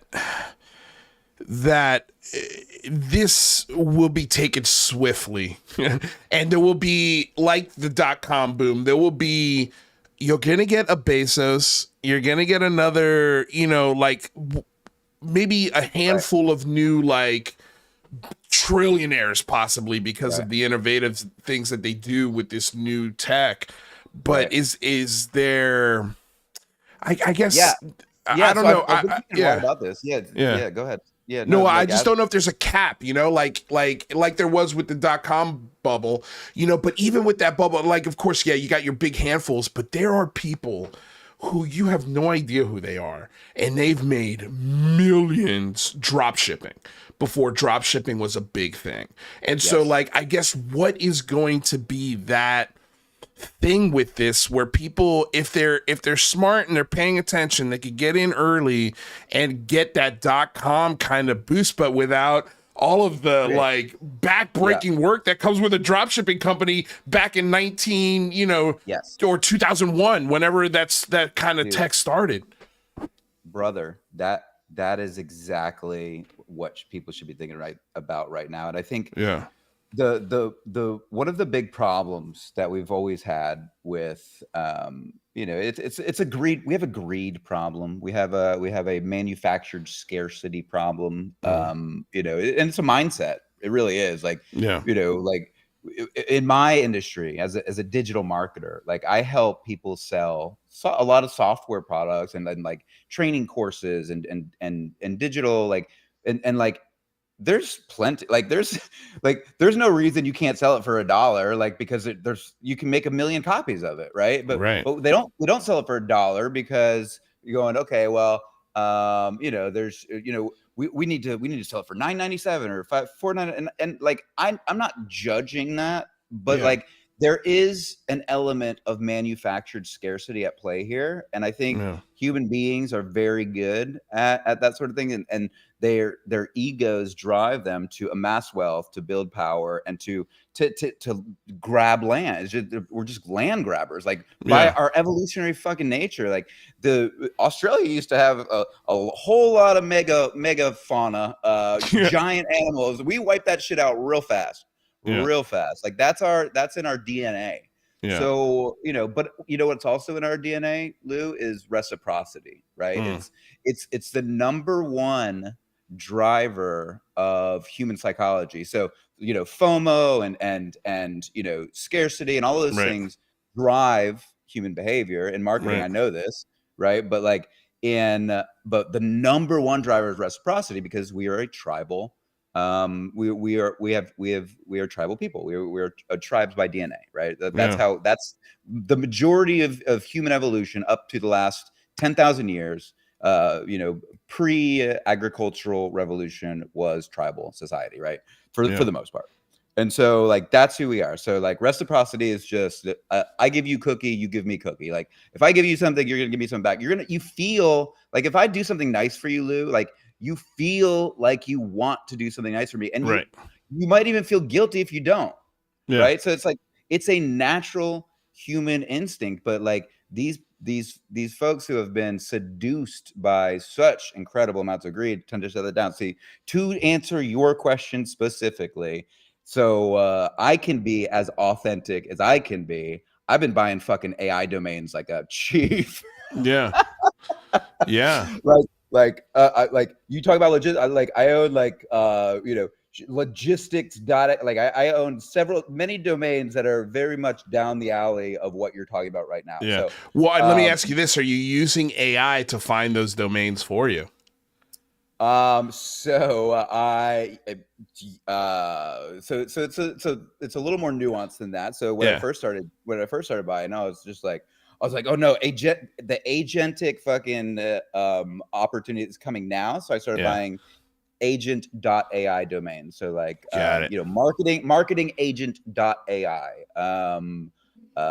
you know, advertising agent.ai. And then I started to realize those are good, but that like you can go to estibot.com, estibot.com, and you can upload, you know, your domain portfolio, and it will give you an estimate of the potential market value for the domain. So I started realizing after doing that, the agent.ais didn't seem to have as much perceived value. Now I don't think that's accurate, because I don't think that is caught up yet, but the .ai domains that I own, so I've just going to put it on the table here. I've spent about $100,000 in .ai domains, and the estimated value of those domains right now, according to Estibot, is $2.4 million.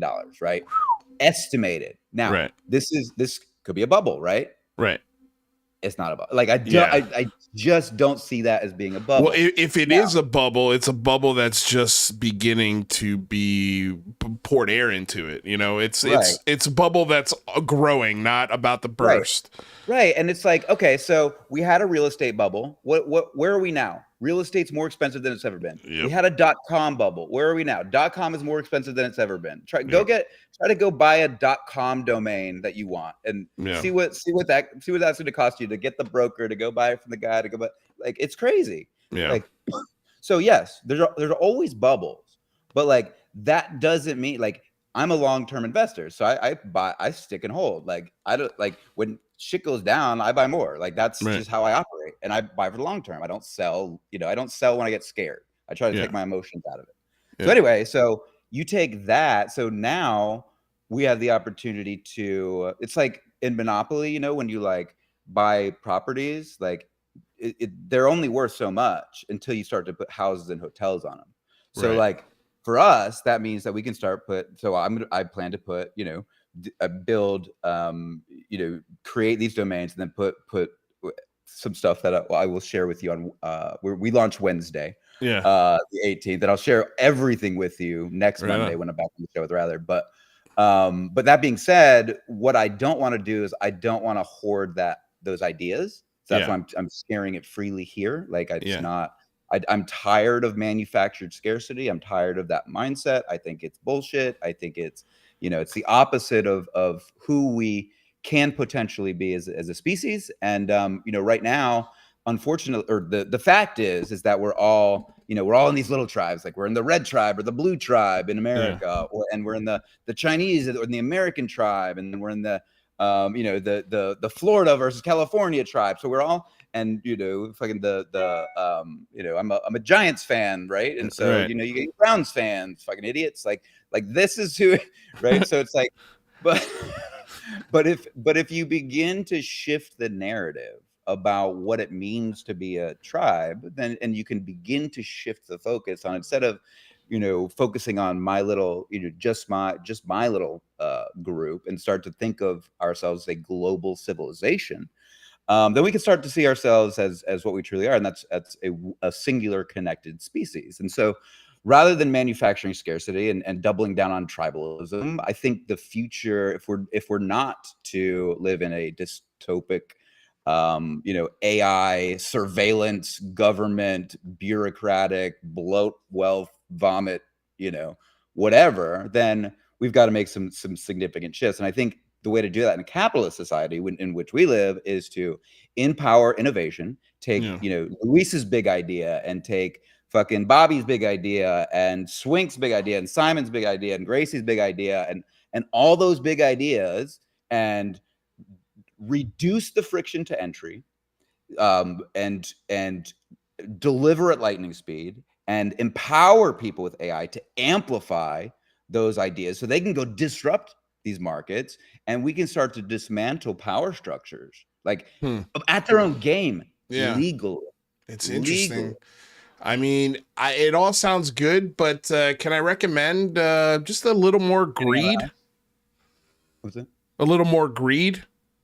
It all sounds really great, but giving shit away, I don't know about that, Bataluni. That sounds like you've been in the house for 9 fucking months. Look, you spend $100,000 on domains. You want to keep them, buddy. I don't know too much about business, but I do know that. So here's the idea. Yeah. So what the Brevetto.com is it's very simple. It's our 3 core pillars are this: be human, start fresh, make things, right? So be human just means be a person who don't be a dick. Don't be a dick. Yeah. Don't be a dick. Don't be a dick. Like, you are creative, Luis. Like, you have day after day, week after week, month after month, year after year, you prove your creativity, and it takes guts, and it takes balls, and it takes stick-to-itiveness, and it takes a lot of work.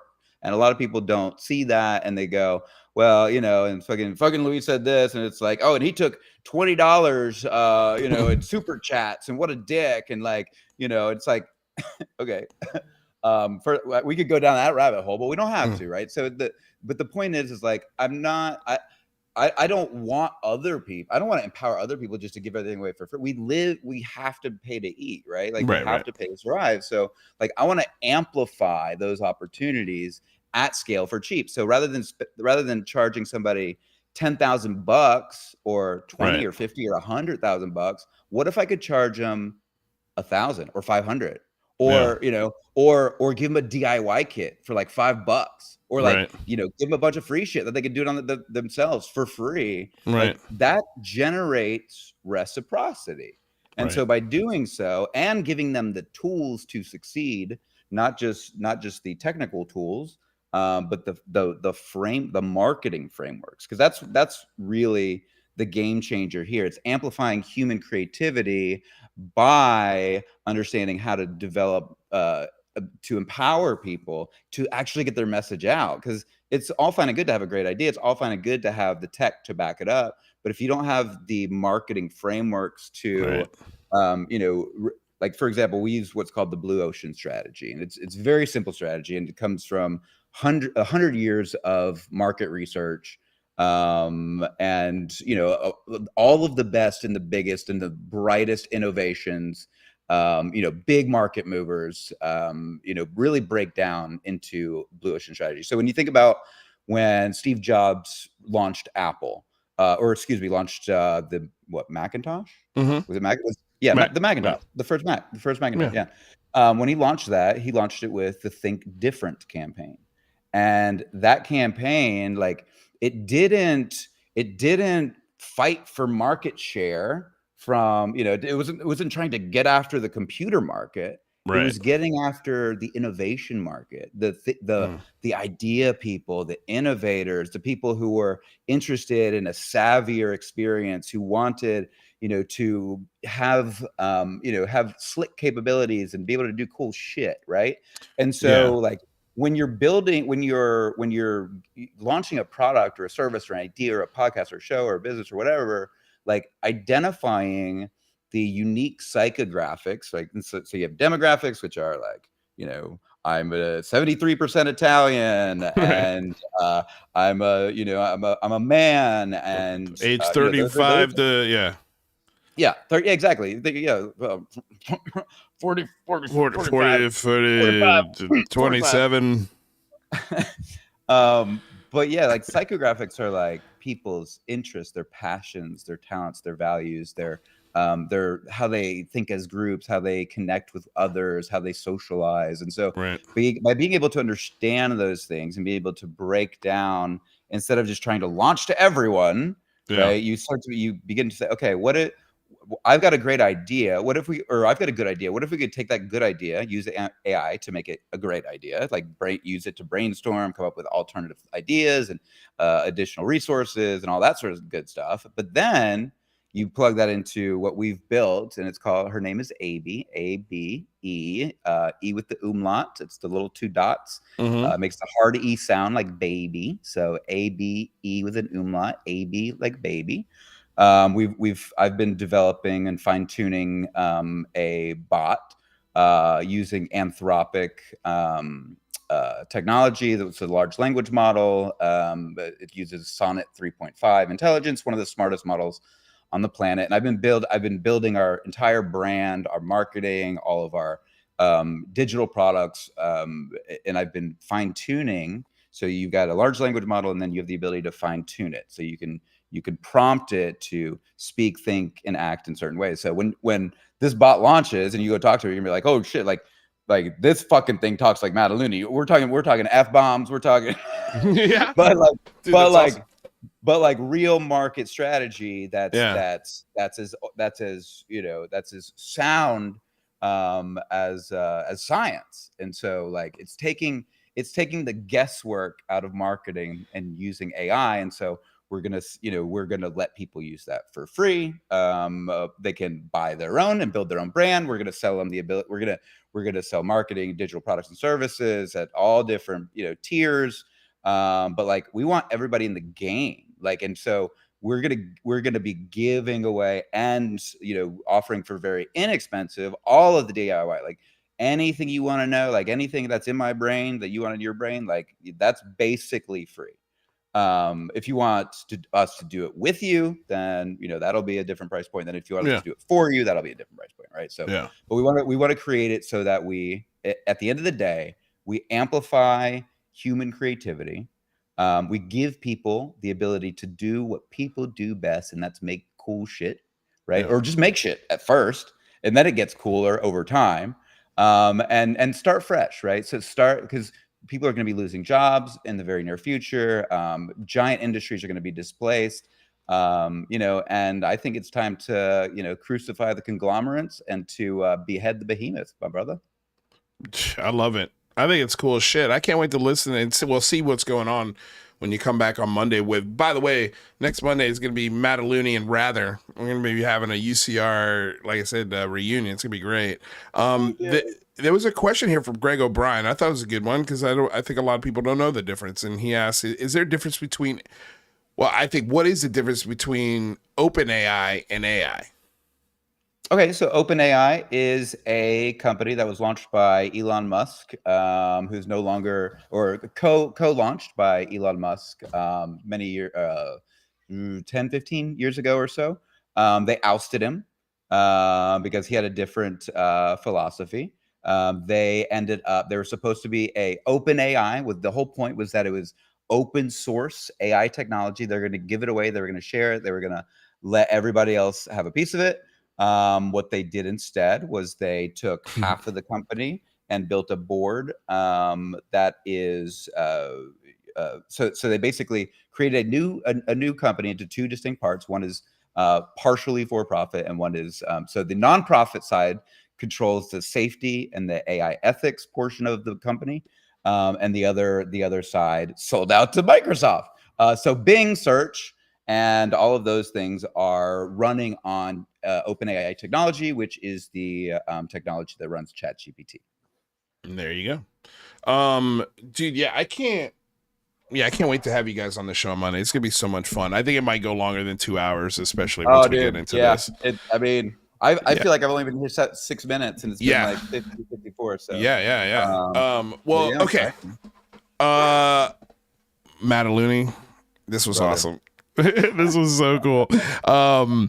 Yeah, I've got so many questions, but I'm gonna save them for Monday because I think a lot of the questions I have, I'm sure people are gonna want to. I'm excited to talk about the adjacent features of what we're doing, and what we've always said, like, what we've kind of talked about in the past about, like crazy technology and what that can begin to do, and what people see in the sky and shit like that. So that'll be fun. Yeah, no, it'll definitely be fun. And I also I think it could be cool, maybe a cool conversation to see how AI can help us decipher things. That could be fun. Man, like that's the thing, right? Like I'm looking at it, like I'm going, okay, because like, I have my focus on what I'm working on, but like I don't know who's working on the software to decode, like figure out what video content is AI generate. Like I didn't even even CGI. Like I don't, it's like I don't have those answers or those skills, but like there's, that's going to be a big thing coming up. And it's like, to your point, what is, how can you ensure that the shit you're seeing is real? Because people are already using it for deep fake porn and all of these different things that are, attacking. Nefarious. They're always nefarious. It's like we get this cool toy, and the first thing somebody does is recreate their favorite tennis player or something. It's just like we can't have nice things, man. We just can't have nice fucking things. Everybody's gotta bang their AI. I think really that's what's gonna be. Like everybody's just gonna be like, okay, Michael, I love it all, but just how do I put my dick in it? This all sounds great. Okay, all right, whatever. When can I put my dick in it, and when will it know what to do? I think honestly, that's really at the core of this AI thing. Is once we can answer that, I think we might have achieved world peace. Maybe. Luis, I love that. That's so funny, but it's kind of true. Yeah, like it's so true. Like you think about like what are the big financial benefactors of like most technologies, and it's national defense, it's war, and it's sex. Like those are the two biggest things. And then UFOs. And then UFOs are third. How's that 24-hour UFO channel coming? Yeah, I can tell you, that was stupid. That was now. I will tell you. But you want to know something? Yeah. It would work. Now, Luis, if you go and said to my bot that launches on the 18th, if you went and said, I want to launch a 24-hour news channel, it is not going to say that was a stupid idea. It's going to say, that's a fucking awesome idea. And here's why, and here's what you probably haven't thought about yet. Interesting. Okay, I'm intrigued, dude. I'm intrigued. I can't wait to dive. I can't wait till this launches because I might have some ideas to pop in there to see what it pops out. Let's fucking go. Let's do it. Yeah, and you're in the Discord. So we just opened up the Discord. There's like 12 members right now. Like there's hardly anybody in there. If you are in the old Discord and you want to come check out the new Discord, it's called Brevetto. It is, let me just type in BRAVETTO. You can come say hello in there. I'm in there all the time. If you have questions, if you need anything, feel free to ask.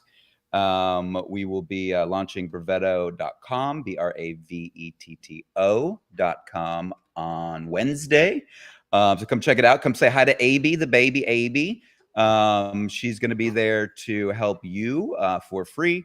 To take your idea, that good idea, that aha moment you had, and turn it into something that could be something. And we're going to help you do it. For all you DIYers out there, we'll help you do it for free or real cheap.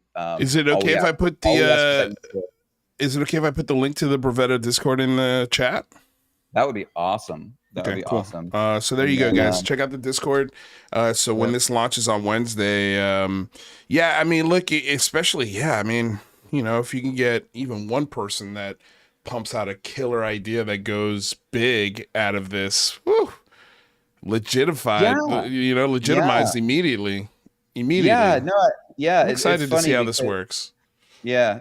No, it's exciting and it's cool, and it's like, the rubber's got to meet the road, right? And it's like, it's got to work if it either works or doesn't, or it lands somewhere in between, which is what usually happens. But I will say that I've not been more proud or confident about anything in that I've ever created with my digital abilities before. So that is very exciting.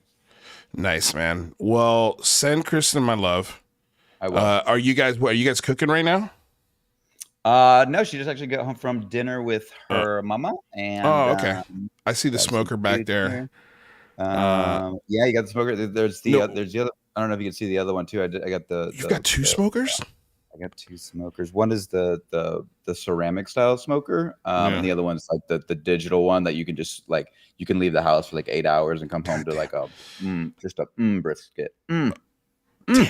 Damn. Yeah, Luis, when are you coming on, dude? I know, man. I know. I got to get my ass over there just so we can hang out. All right, dude. Well, I'm going to see you Monday. I'm going to send out the invite to Rather and to Matthew.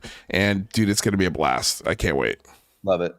Lou, thank you so much. It's always great to fucking be with you, brother. And great to be with you on the chat, too. I look forward to it.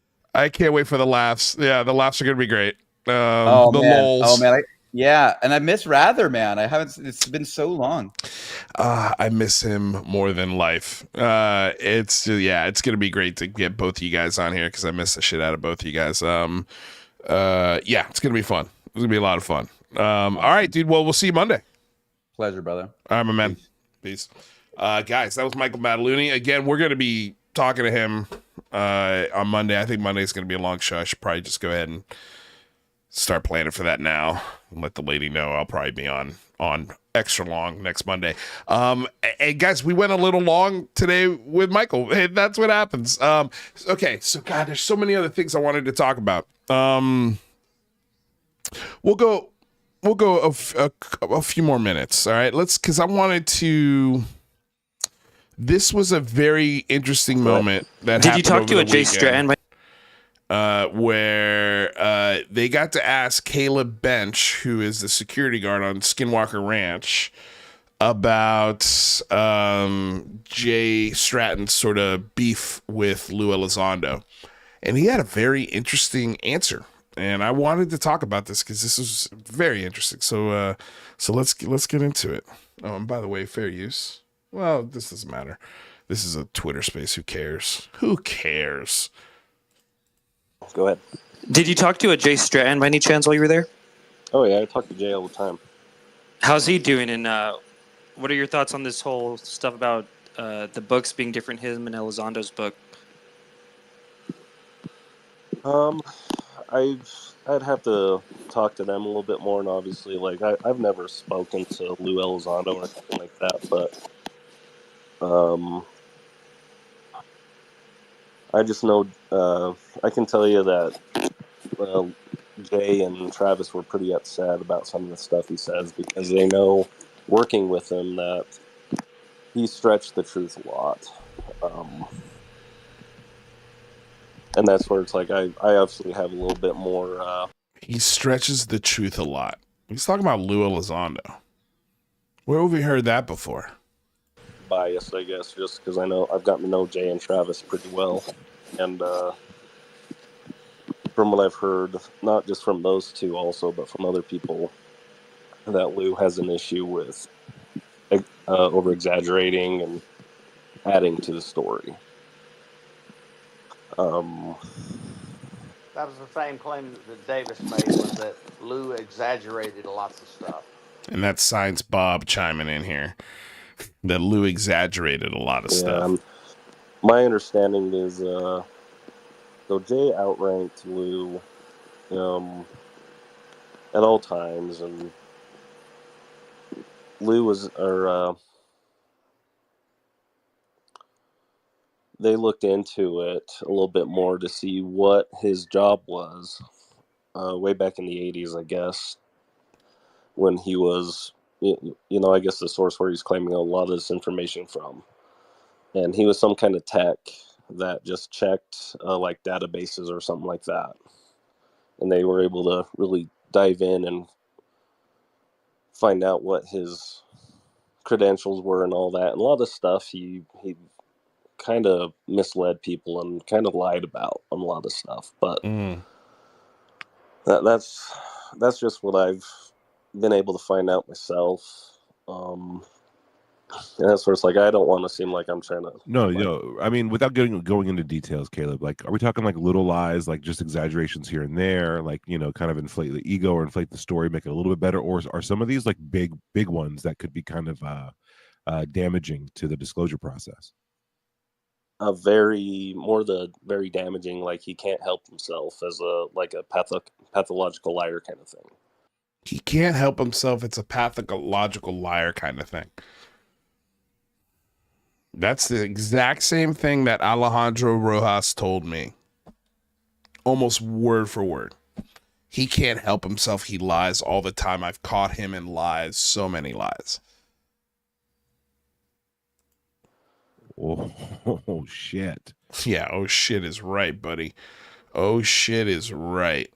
Okay. So that happened, which was very, very interesting.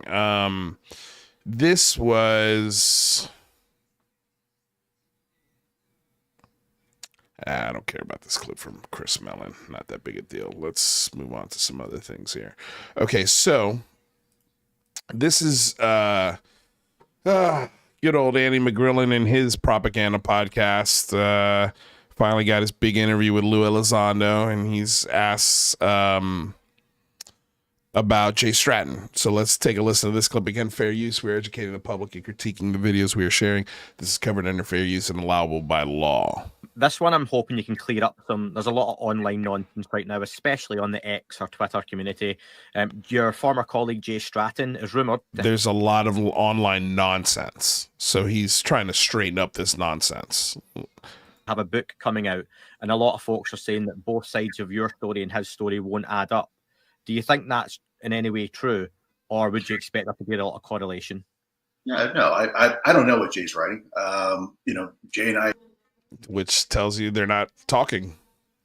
So that business that they run together, they're probably not running it together anymore. Why would you not know what Jay's writing? He's like one of your best buddies, right?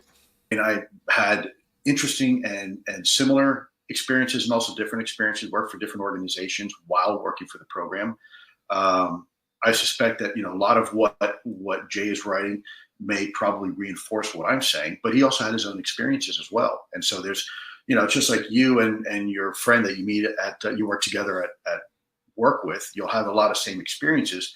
But if you're working in one office and he's working in another office, you're not going to have exactly the same experiences, right? You're going to have different but similar experiences that basically.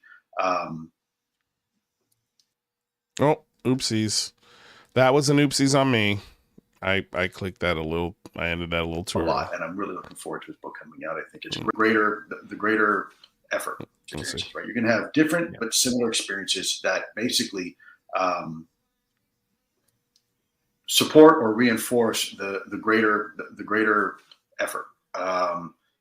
Jay's a very smart man. He has done a lot of good things for this country, a lot, and I'm really looking forward to his book coming out. I think it's going to be very revelatory. I know what he's been through, and I'm really. It's not going to be revelatory. It's going to be as revelatory as his book, which is nothing. Nothing new is going to come out in this book, but I am eager to see if he does come public and actually tell people the truth about who Lou Elizondo, what kind of guy he really is. Really excited for him, and I'm excited for you all to know what he's been through. Okay, so there's that. Man, this is something that maybe I'll get into just because we don't have enough time to talk about this today, but The War of 2026 scenario and various war games paint to a dire picture of the way a violent struggle for Taiwan would likely unfold. Therefore, the only way to win the fight is for Taiwan to deter it from ever happening. And the way they're going to do that is drones. So this was a really interesting article put out by the U.S. Naval Institute. So we'll get to that one next week. This was a really cool World in Science post, and it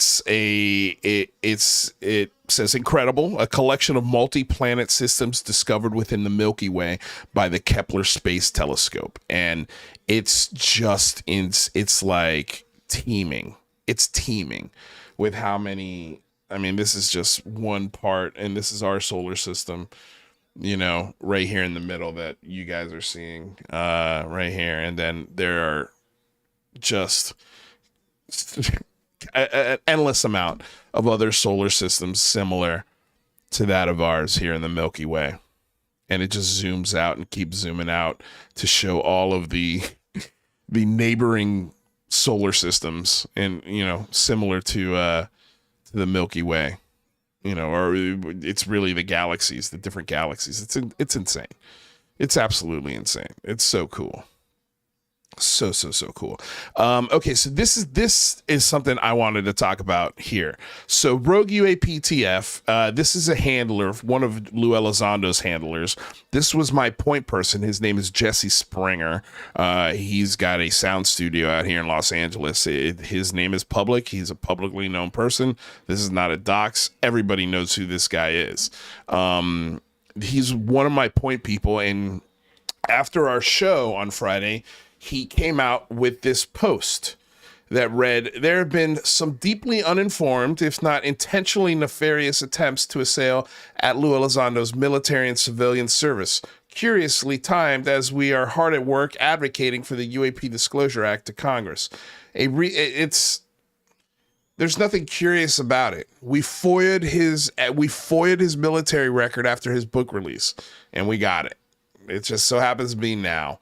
Sorry it comes across your UAP Disclosure Act. And by the way, if you guys haven't called your lawmakers to tell them how you feel about the UAPDA, then please do so. Tell them to not support it. Tell them to save their money, and tell them to improve FOIA. That's what you could tell your lawmakers.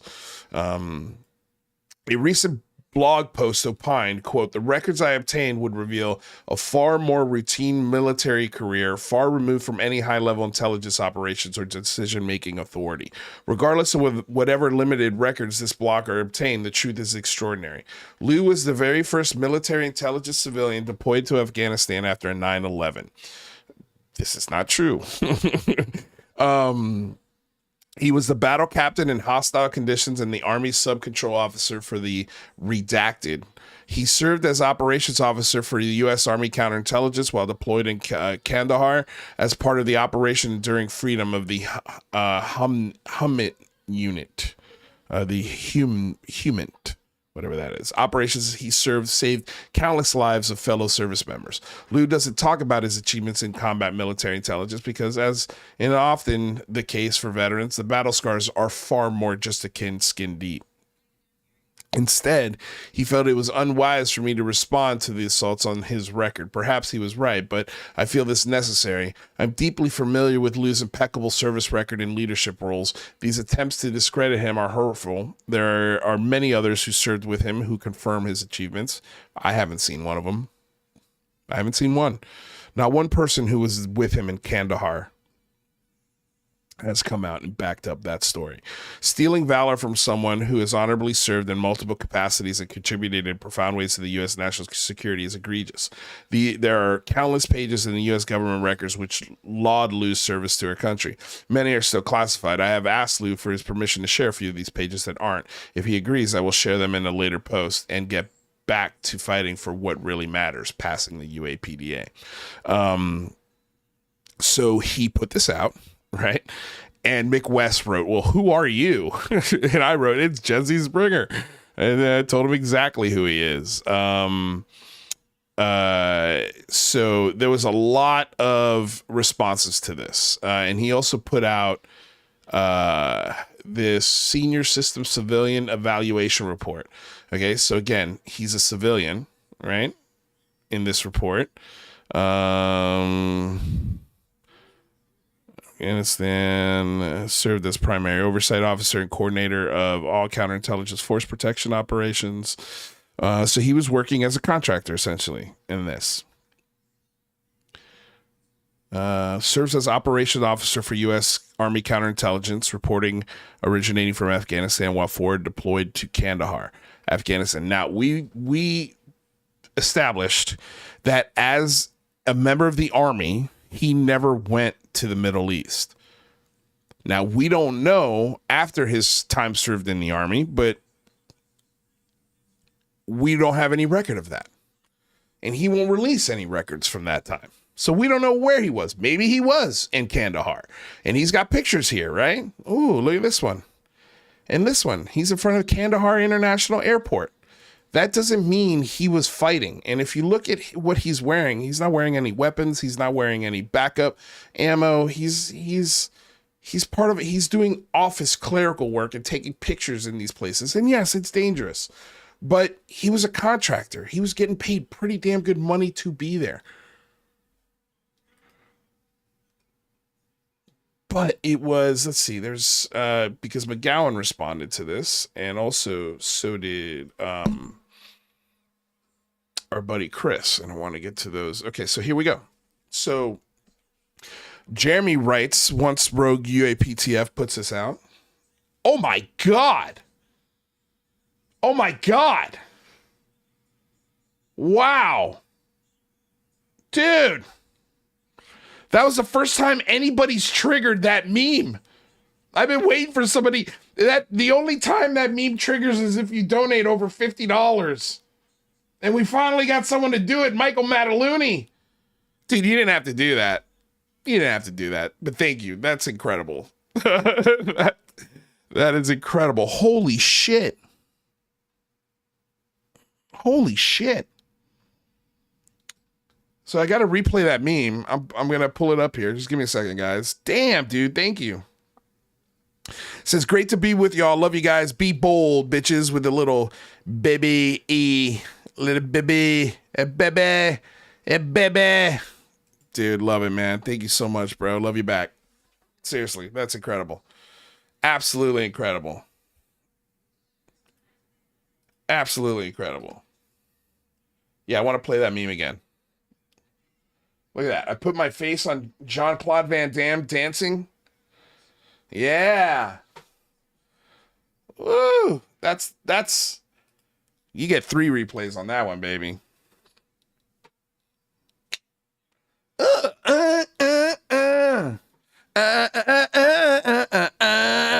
Yes. I've been waiting for that meme to get set off for over a year. Thank you, Mataluni. Love it. Thank you, Dana. That's very kind. You're a sweetheart. Thank you. Holy shit. Okay. So Osiris wrote when Jesse Springer put this out, excellent. And this backs up everything I've said. He did not do any of this. Oh, let's put it back here in the middle so you guys can see. He did not do any of this while he was in the military. He did not have a 20-year military career, and that was the whole point of the FOIA that we did. He was an E4 in the Army and all other operations while he was a DOD civilian. And DOD civilians are not allowed to have firefights. They don't get sent out into firefights. That's not what they do. It's just not what they do. They're civilians. They're not part of the Army anymore. You understand how that works? You see how that goes down there? And then here's our other veteran who we love on this show, the average Chris at Aerotech Space, Aerotech_space on Twitter. And he says, Lou Elizondo got out of the Army 3 years before 9/11 even happened. As an E4, he did not have any of the experience to be trusted with the roles you claim. Lou has never seen battle. And this is a veteran saying that. Show documented evidence that he has, or you're purposefully lying to people. And that's easy stuff, dude, that they can put up. And again, when we went over his military record, he didn't get the medal for accuracy for guns. Like, I don't even know what they call it. You know, where I like to call them merit badges, but he didn't get his merit badge for shooting because he wasn't a good shot. Okay, they didn't send him to Kandahar to do fucking operations with Mattis. They didn't do that.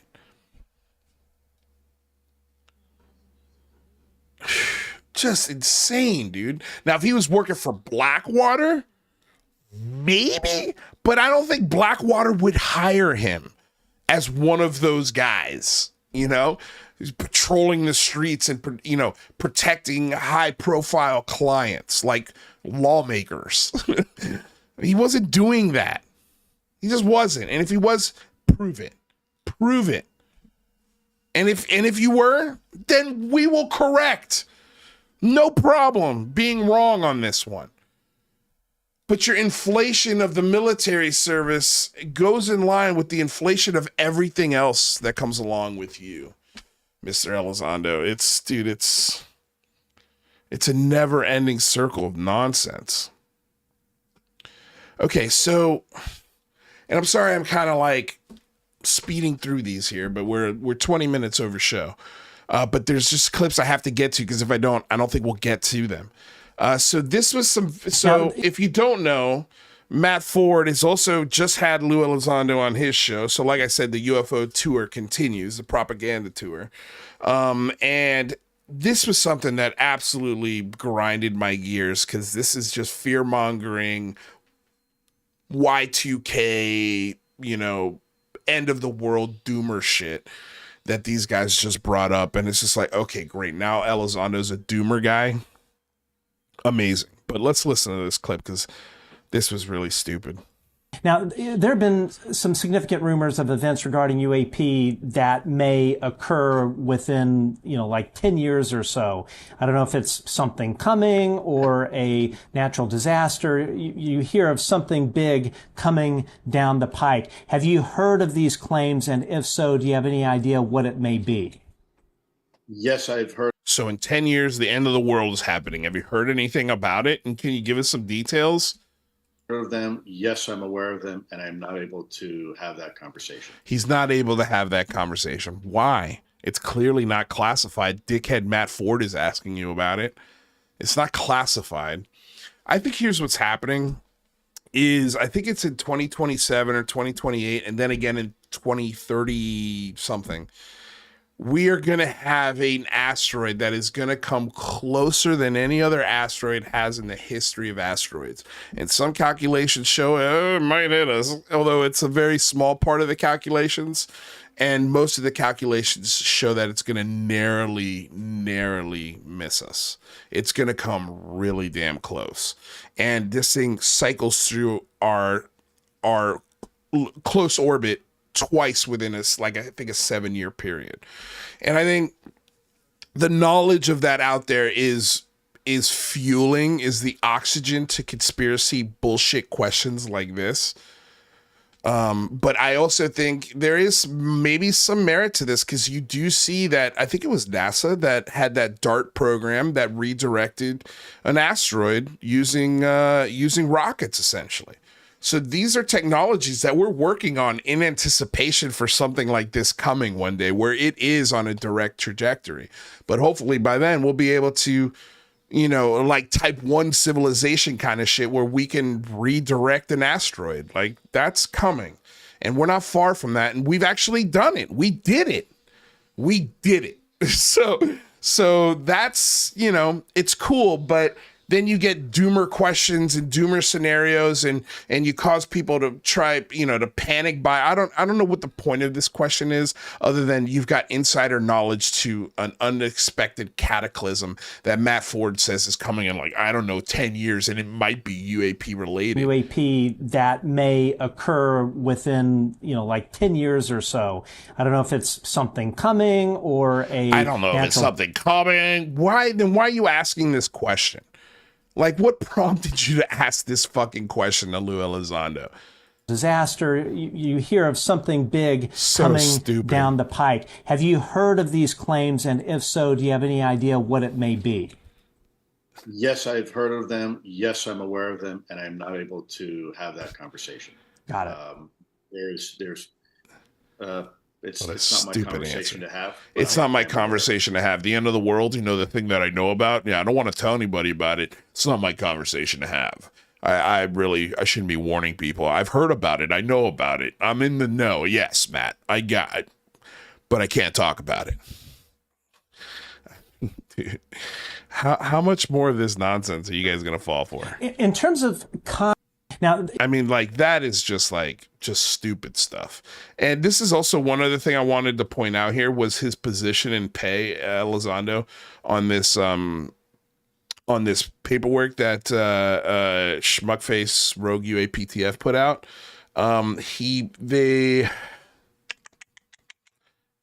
So here, let's see here. They give him a title. What is his title? I believe it says Battle Commander. And then when you look up the definition of the battle captain is the key individual responsible for ensuring proper information management and battle tracking during operations. Okay. And then when you go to, and this was great about Average Chris, is he highlighted this part in part 4, the duty and description of this job. He highlighted the function as a senior counterintelligence desk officer and subject matter expert for counterintelligence operations conducted by blank throughout the United States Central Command area of operations. He's a desk officer. He's a desk officer.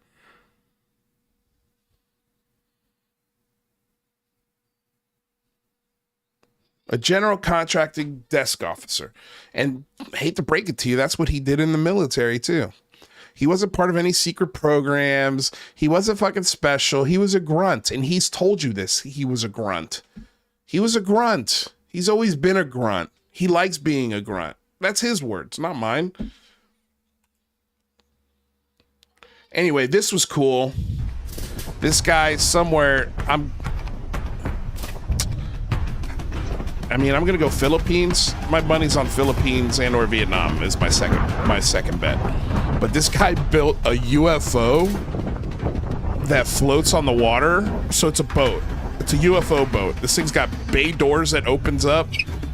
He's got a cockpit with like a Tesla style steering wheel. Half of the boat is underwater, and it's got like these windows you can see underwater. He fires this bad boy up, and it hauls ass. Look at this thing. Look at this thing, dude. It's all carpeted inside.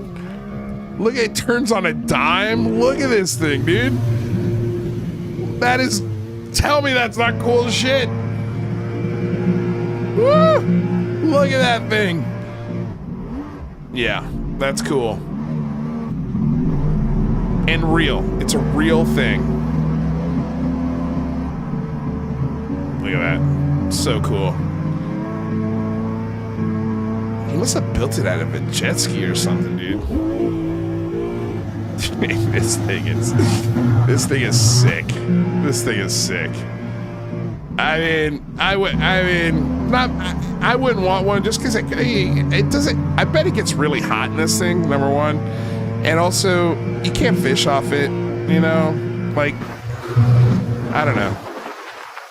It's one of those things where it's cool, but I don't know if I'd want one myself. But it is. But dude, imagine pulling up to Boomers or something in Fort Lauderdale Beach, and they've got these pull-up restaurants, and this thing opens up. People can be like, "Oh, who the hell is that guy?" I think I take it back. I think I would. Okay, so here is where we're gonna end. And this is a decently long clip. Again, fair use transfer work. We're educating the public on the videos that we are sharing. This is Lou Elizondo on the PBD podcast. I guess he just went on there, and it's great because now he's getting more bold with the advertisement of his book. He's just got it sitting there next to him now on the table, or is this like a GIF overlay? I can't. It almost looks like an overlay. Maybe the book's not sitting there. Maybe that's just an overlay, but let's listen to this because the PDB host, I can't remember what this guy's name is, but he brings up the topic of Steven Greer, and this is great because you see how much Elizondo kind of dislikes Greer, and he plays so stupid with this question. But let's take a listen. This is a very fun, awkward, cringeworthy moment. Yeah, we had this guy on the podcast a couple of years ago. His name was Richard Gage, and he was part of the architects and engineers for 9/11 Truth. I think it's like 3,000 of them, some big number. It wasn't a small number. The interview was taken down. And a week later, 4 days later, they took down the interview. Not sure why, but they took down the interview. And we were pushing back, and he was saying this is what happened, and YouTube didn't want that to stay up. It was taken down. So, okay, let me ask you another question. Steven Greer, what are your thoughts on Steven Greer? I don't know him. So I don't ever usually have an opinion on anybody. I never talk about anybody if I haven't had a chance. He knows him. He knows him. Maybe they've never met, but he knows him. They have too many in common friends to not know about him or have an opinion about him. To meet them personally. So I had him on for the second time 2 months ago. And are you familiar with Sean Ryan, podcaster Sean Ryan? Mm-hmm. He had Greer on. Rob, can you pull up that one clip? This is great. Because this is the part where it's kind of like, I think I'm aware of it. I know the one you're going to show. Yeah, there's a couple of them. I want to show this one here. And by the way, that is a real book that he's propped up on the desk there. It's just amazing. He's like, I don't want to went from real quiet, not talking about his book on Rogan, to now he's got the book sitting there propped up right next to him. So every camera angle can see it. When you're talking about these disinformation agents, these knocks, I have somebody that comes to mind. And we were talking about him at lunch. Lou Elizondo. Is he one of them? Oh, of course. I mean, as soon as he emerged on the stage, I had a very senior guy at CIA who's worked this issue since 1979 contact me about that problem. But remember, the only way that you can control at this point all this coming out because of what we have and what we're pushing forward through media is to control the narrative, the spin. So the people coming forward who get an all-access pass on to, say, 60 Minutes or something like that, are people cleared by this same illegal, corrupt organization because they'll tell the public, yes, the UAPs are real, but we don't know what they are. Well, this is an absolute lie. We absolutely know what they are. Some of them are ours, man-made, and are confused quite frequently with the others, which are of extraterrestrial origin, or ETVs, extraterrestrial vehicles. And those operatives are taught very well to take an issue, grab it, capture it, and then spin it in the direction that they want. Now, the direction they want is endless ambiguity. Gee, we don't know what they are. We don't know what they are. It's nonsense. We've proven what they are. Well, I have 755 whistleblowers. You have 755 whistleblowers? Yeah. 755 whistleblowers. What? I mean, this archive is unbelievable. You had mentioned that you. What do you think about what he says? Because, well, where are the whistleblowers? And I'll tell you, isn't he now? What Elizondo's about to say here is the only time I've ever agreed with him. Really pay attention and listen to what he's telling you here, because it's good advice. And I would recommend that you use this advice against his own bullshit. And it's so funny because it's either he's completely aware of what he's saying, knowing the bullshit that he's spinning, or it's just a case of, ignorance is bliss, which I just don't think you can be this fucking ignorant. But let's listen to this response. the same guy they wrote an article about, if I'm not mistaken, who apparently was accused of taking people on a tour and then paying some dude to pay, like $500 to drop flares out of a Cessna? You see, and isn't that the guy who did the fake fucking flare thing and the fake CE5 thing? Why don't you just say, yeah, that's the guy who faked flares for a CE5 event? You know it is. And then listen to what he says here. Is that the same guy? Is that the same guy? And of course, PBD doesn't know that because Yeah, he doesn't research shit. He's had Steven Greer on his fucking show twice. That's how stupid he is when it comes to the UFO discussion. He's done zero fucking research on Steven Greer. And Elizondo's like, and like, I'm glad that he said this, but I wish he was a little more direct. Like, hey, maybe you shouldn't have Steven Greer on your show anymore. That's the guy who likes the fake CE5, you know, with flares.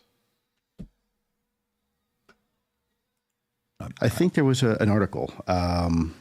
You can. I think it was done by the Debrief. I think it was done by the Debrief. I think, you know, motherfucker, you know who it was written by. Your buddy Micah Hanks was banging somebody on the UAPTF. You know, right? Like, Jay Stratton is really good family friends with your buddy fucking with the other writer over there, Tim McMillan. Like, you know exactly who it is. I love how he's playing stupid here. I think. Anyways, you know, my mom always told me to have nothing. This is also a great example of just like, he's lying. This is a great, you can see his facial expressions when he's making shit up. Look at him. You can look at the look on his face. Done by the Debrief, I think. I think. Look how hard he's concentrating on bullshit. Anyways, you know, my mom always told me if I have nothing kind to say, don't say it at all. So your mom didn't tell you that. That's something you saw in Bambi, motherfucker. Come on now. That's a Bambi. What?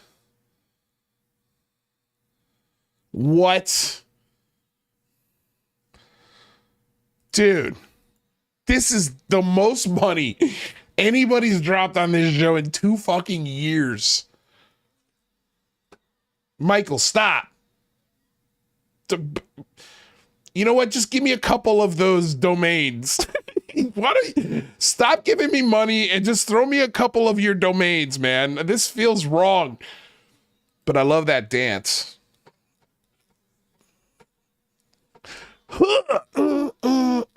Yeah, get it, Jean-Claude Van Loo. Michael, thank you, man. He says, I really got to run, but I am looking for people to help beta test Baby a B before launching on Wednesday. Hit me up on the Discord, Lou. Hit him up on the Discord, guys, which, by the way, I shared in the link. I'll go ahead and share it again. I mean, how could you not? Right? I mean, how could you not? Guys, check out the Discord. And yeah, let's help Michael out with this project. Lou, will you drop the Google link again? I mean, beta testers, please. Yeah, dude. Hell yeah. Yeah, I did that without even reading. I was already ahead of you, buddy. Look at that. I love it. One more time.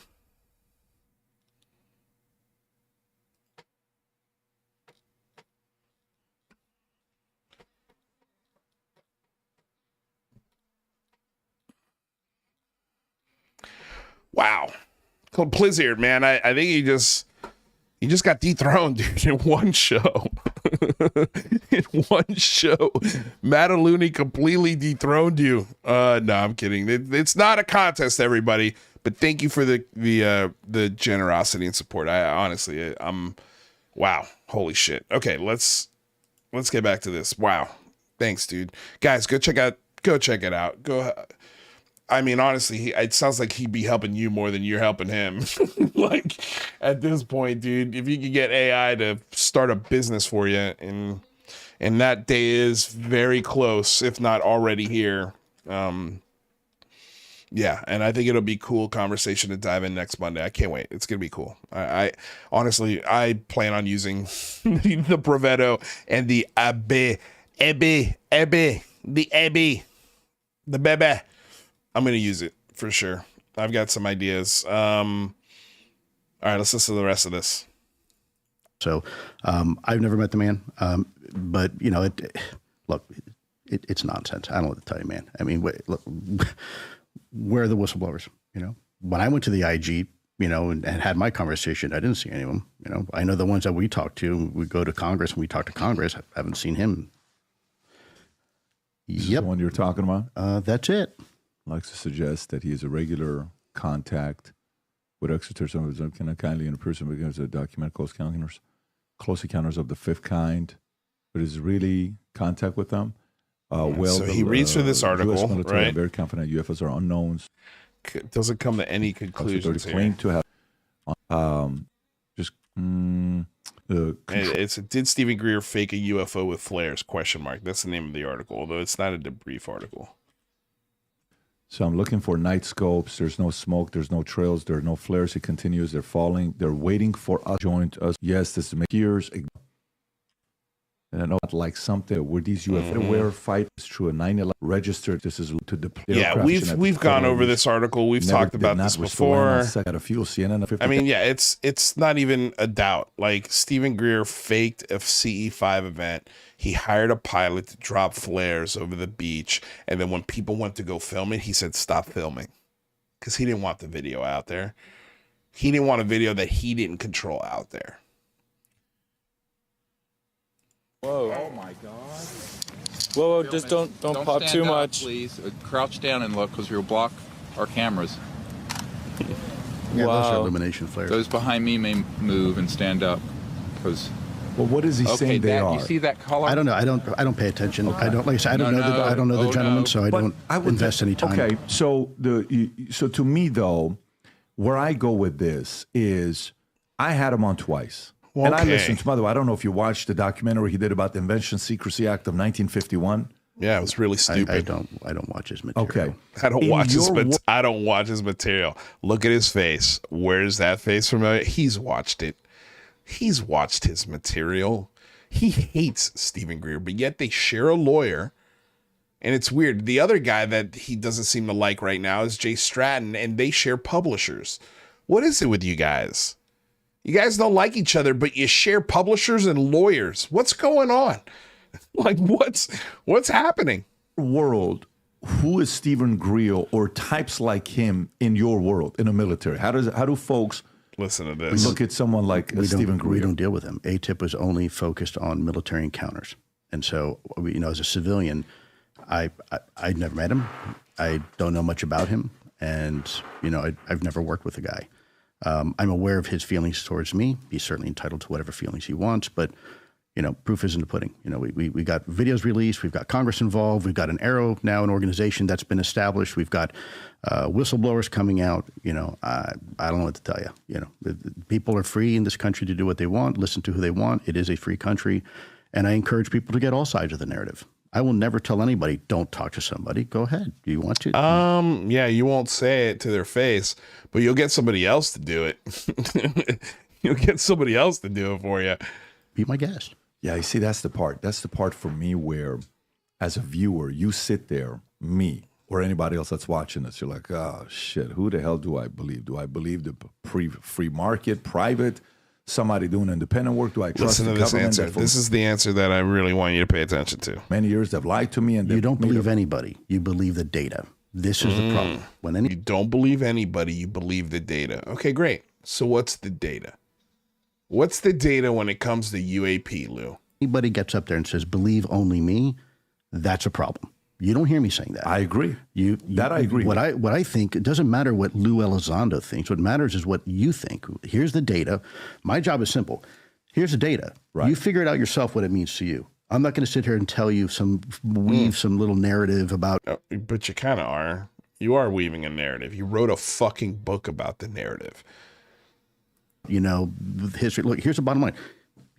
You can analyze it yourself. There it is. You figure it out. Right. So these are the facts. Okay. So PBD guy, you should be okay. So what's the data? What are the facts? What's the best we got? What's the best thing you brought to the table, Lou? Facts behind it. X, Y, Z. Here's the videos. Here's FLIR footage. Here's the telemetry. Here's the study and the analysis that's been done. Here's the radar returns. Here's the eyewitnesses. Okay. Say that one more time. Figure it out. Right. So these are the facts behind it. X, Y, Z. Here's the videos. Here's the videos that we've debunked, the videos that don't prove anything definitively, that do not show any of one of the 5 observables that you so fucking shoved down our throats for 4 or 5 years. Those videos? Okay, what else you got? Here's FLIR footage. Here's a FLIR footage? Oh, so that's the same video that we just brought up. Okay, so the first thing and the second thing are both the same thing. Okay, what else? telemetry. Here's the study. Telemetry? In what case do we have telemetry? Which case are you talking about? Where's the telemetry data? Where is that? The analysis has been done. Here's the radar. The analysis? What analysis? The analysis has been done on what? On gimbal, go fast, tic tac? You're right. The analysis has been done, and it turns out that go fast was going 45 miles per hour. And gimbal is literally being written right now. And I don't think it's going to go your way. And the metals that you keep referring to, those metals have been proven to be a missile casing. And the other stuff you're talking about are arts parts, like fake UFO stories. Okay, what else? Radar returns. Radar returns? What radar returns? I don't remember any radar returns. I remember hearing about radar returns, but we didn't see any of the radar returns from the Spy 1 radar system that was on the Nimitz. What radar returns are you referring to? Here's the eyewitnesses. Okay, the eyewitnesses. Which ones? Who are you talking about? You talking about Alex Dietrich, whose husband was on the UAPTF and is a fucking full-blown UFO believer? That one? Or is it Dave, what the hell's his name? Fravor. Dave Fravor. You talking about Dave Fravor? Who saw Tic Tac shape from fucking, what was it, 5 miles above the ocean? Incredible detail for something that's incredibly far away. That guy? That guy who behind the scenes knew it was a black project, according to Sean Cahill? That guy? Okay. What else? What else you want? What else do I want? How about some telemetry data? How about some radar hits? How about the full versions of Gimbal, Go Fast, and Tic Tac? How about the video of the fucking triangle UFO coming out of the water? How about the 23-minute video that you talked about? How about some actual genuine evidence? Piece of a craft. How about the name of a program? How it's funded, where it's located, who worked on it? What did they work on? I'll take any of that. Any one of those things. That's up to you at that point. No, it's not up to you. It's not up to me. It's up to you. You're the whistleblower. Oh, wait. He asked him, are you a whistleblower? And he says, well, I don't know about whistleblower, but I think I'm a patriot. I'm a patriot. Okay. You know, that's a problem I have with a lot of people out there who prescribe narratives, right? Like, oh, this person's a disinformation agent. Do you even know what that means? Have you ever held a security clearance? You have never been in any meetings I've been in, you know? So do I need to have a security clearance to understand what a disinformation agent does or is? I mean, you've been telling us for the last 7 years what you do. You've shown us what you do. I think we got it. I don't think we have to be in any meetings to understand. So this is my trouble I have with people. And this is why when people ask me my opinion, I don't really like to share it because I've learned one thing in the intelligence community. You can be absolutely sure of something and still be absolutely wrong. Right.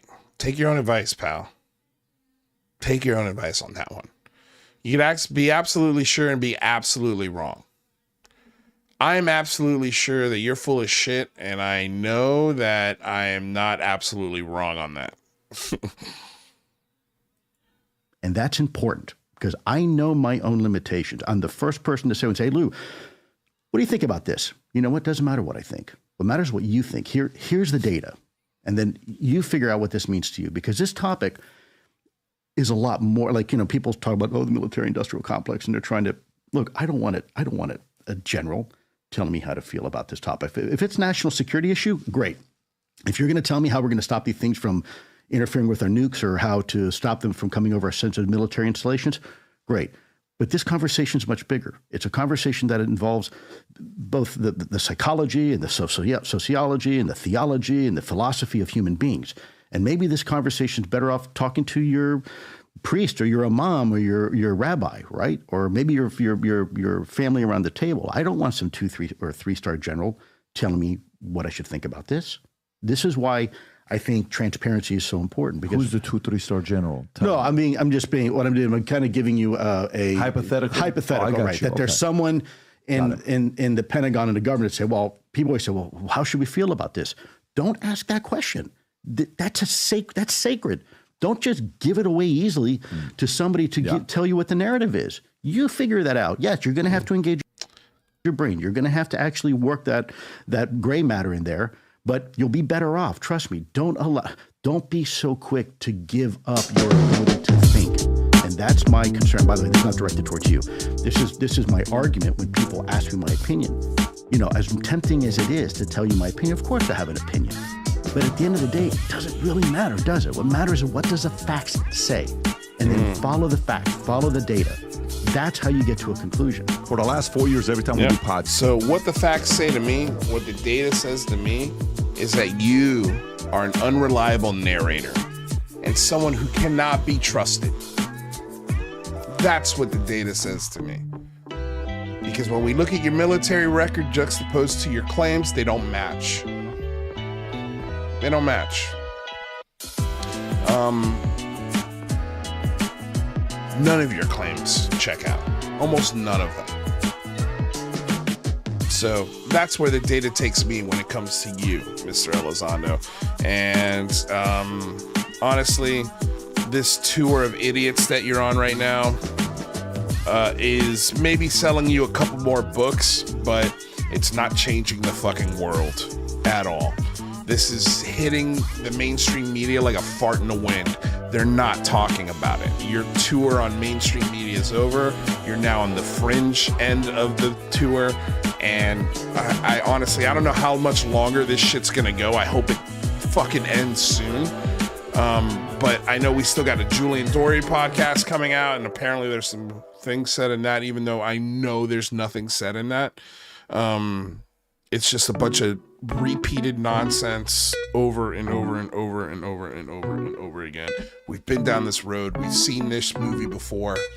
And I'm sorry, I'm not buying a ticket to a second showing.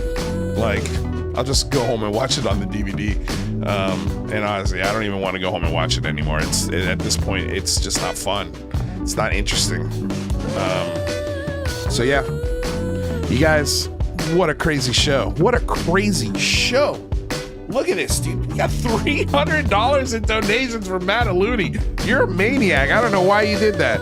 But I love it. I love that we have the fake Lou Elizondo here. Thanks for being here. Michael Wade, Chuck Bam, Asynchronicity. I think I said Michael Wade. We did Jason Brown, UFO T Research, Mama's Dope Boy, Gracie DeVars, Renee Cruz. You guys, thank you for sticking around for this extra long show today. We're probably going to have another extra long one on next Monday when we got Rather and Michael back here. And we're going to have Matt Riot. So that's going to be a crazy show. Do not miss next Monday's show. This Monday, I'm going to try and get former producer of the Disclosure Tonight show, LM. I got to get him on the show. We're going to try and get him on the show this Friday. So we'll see if we can make that happen. Simon Fly, Morty Matt, Pat Calabria, Mama's Dope Boy, Michael Wade. Again, all of you guys, thank you so damn much.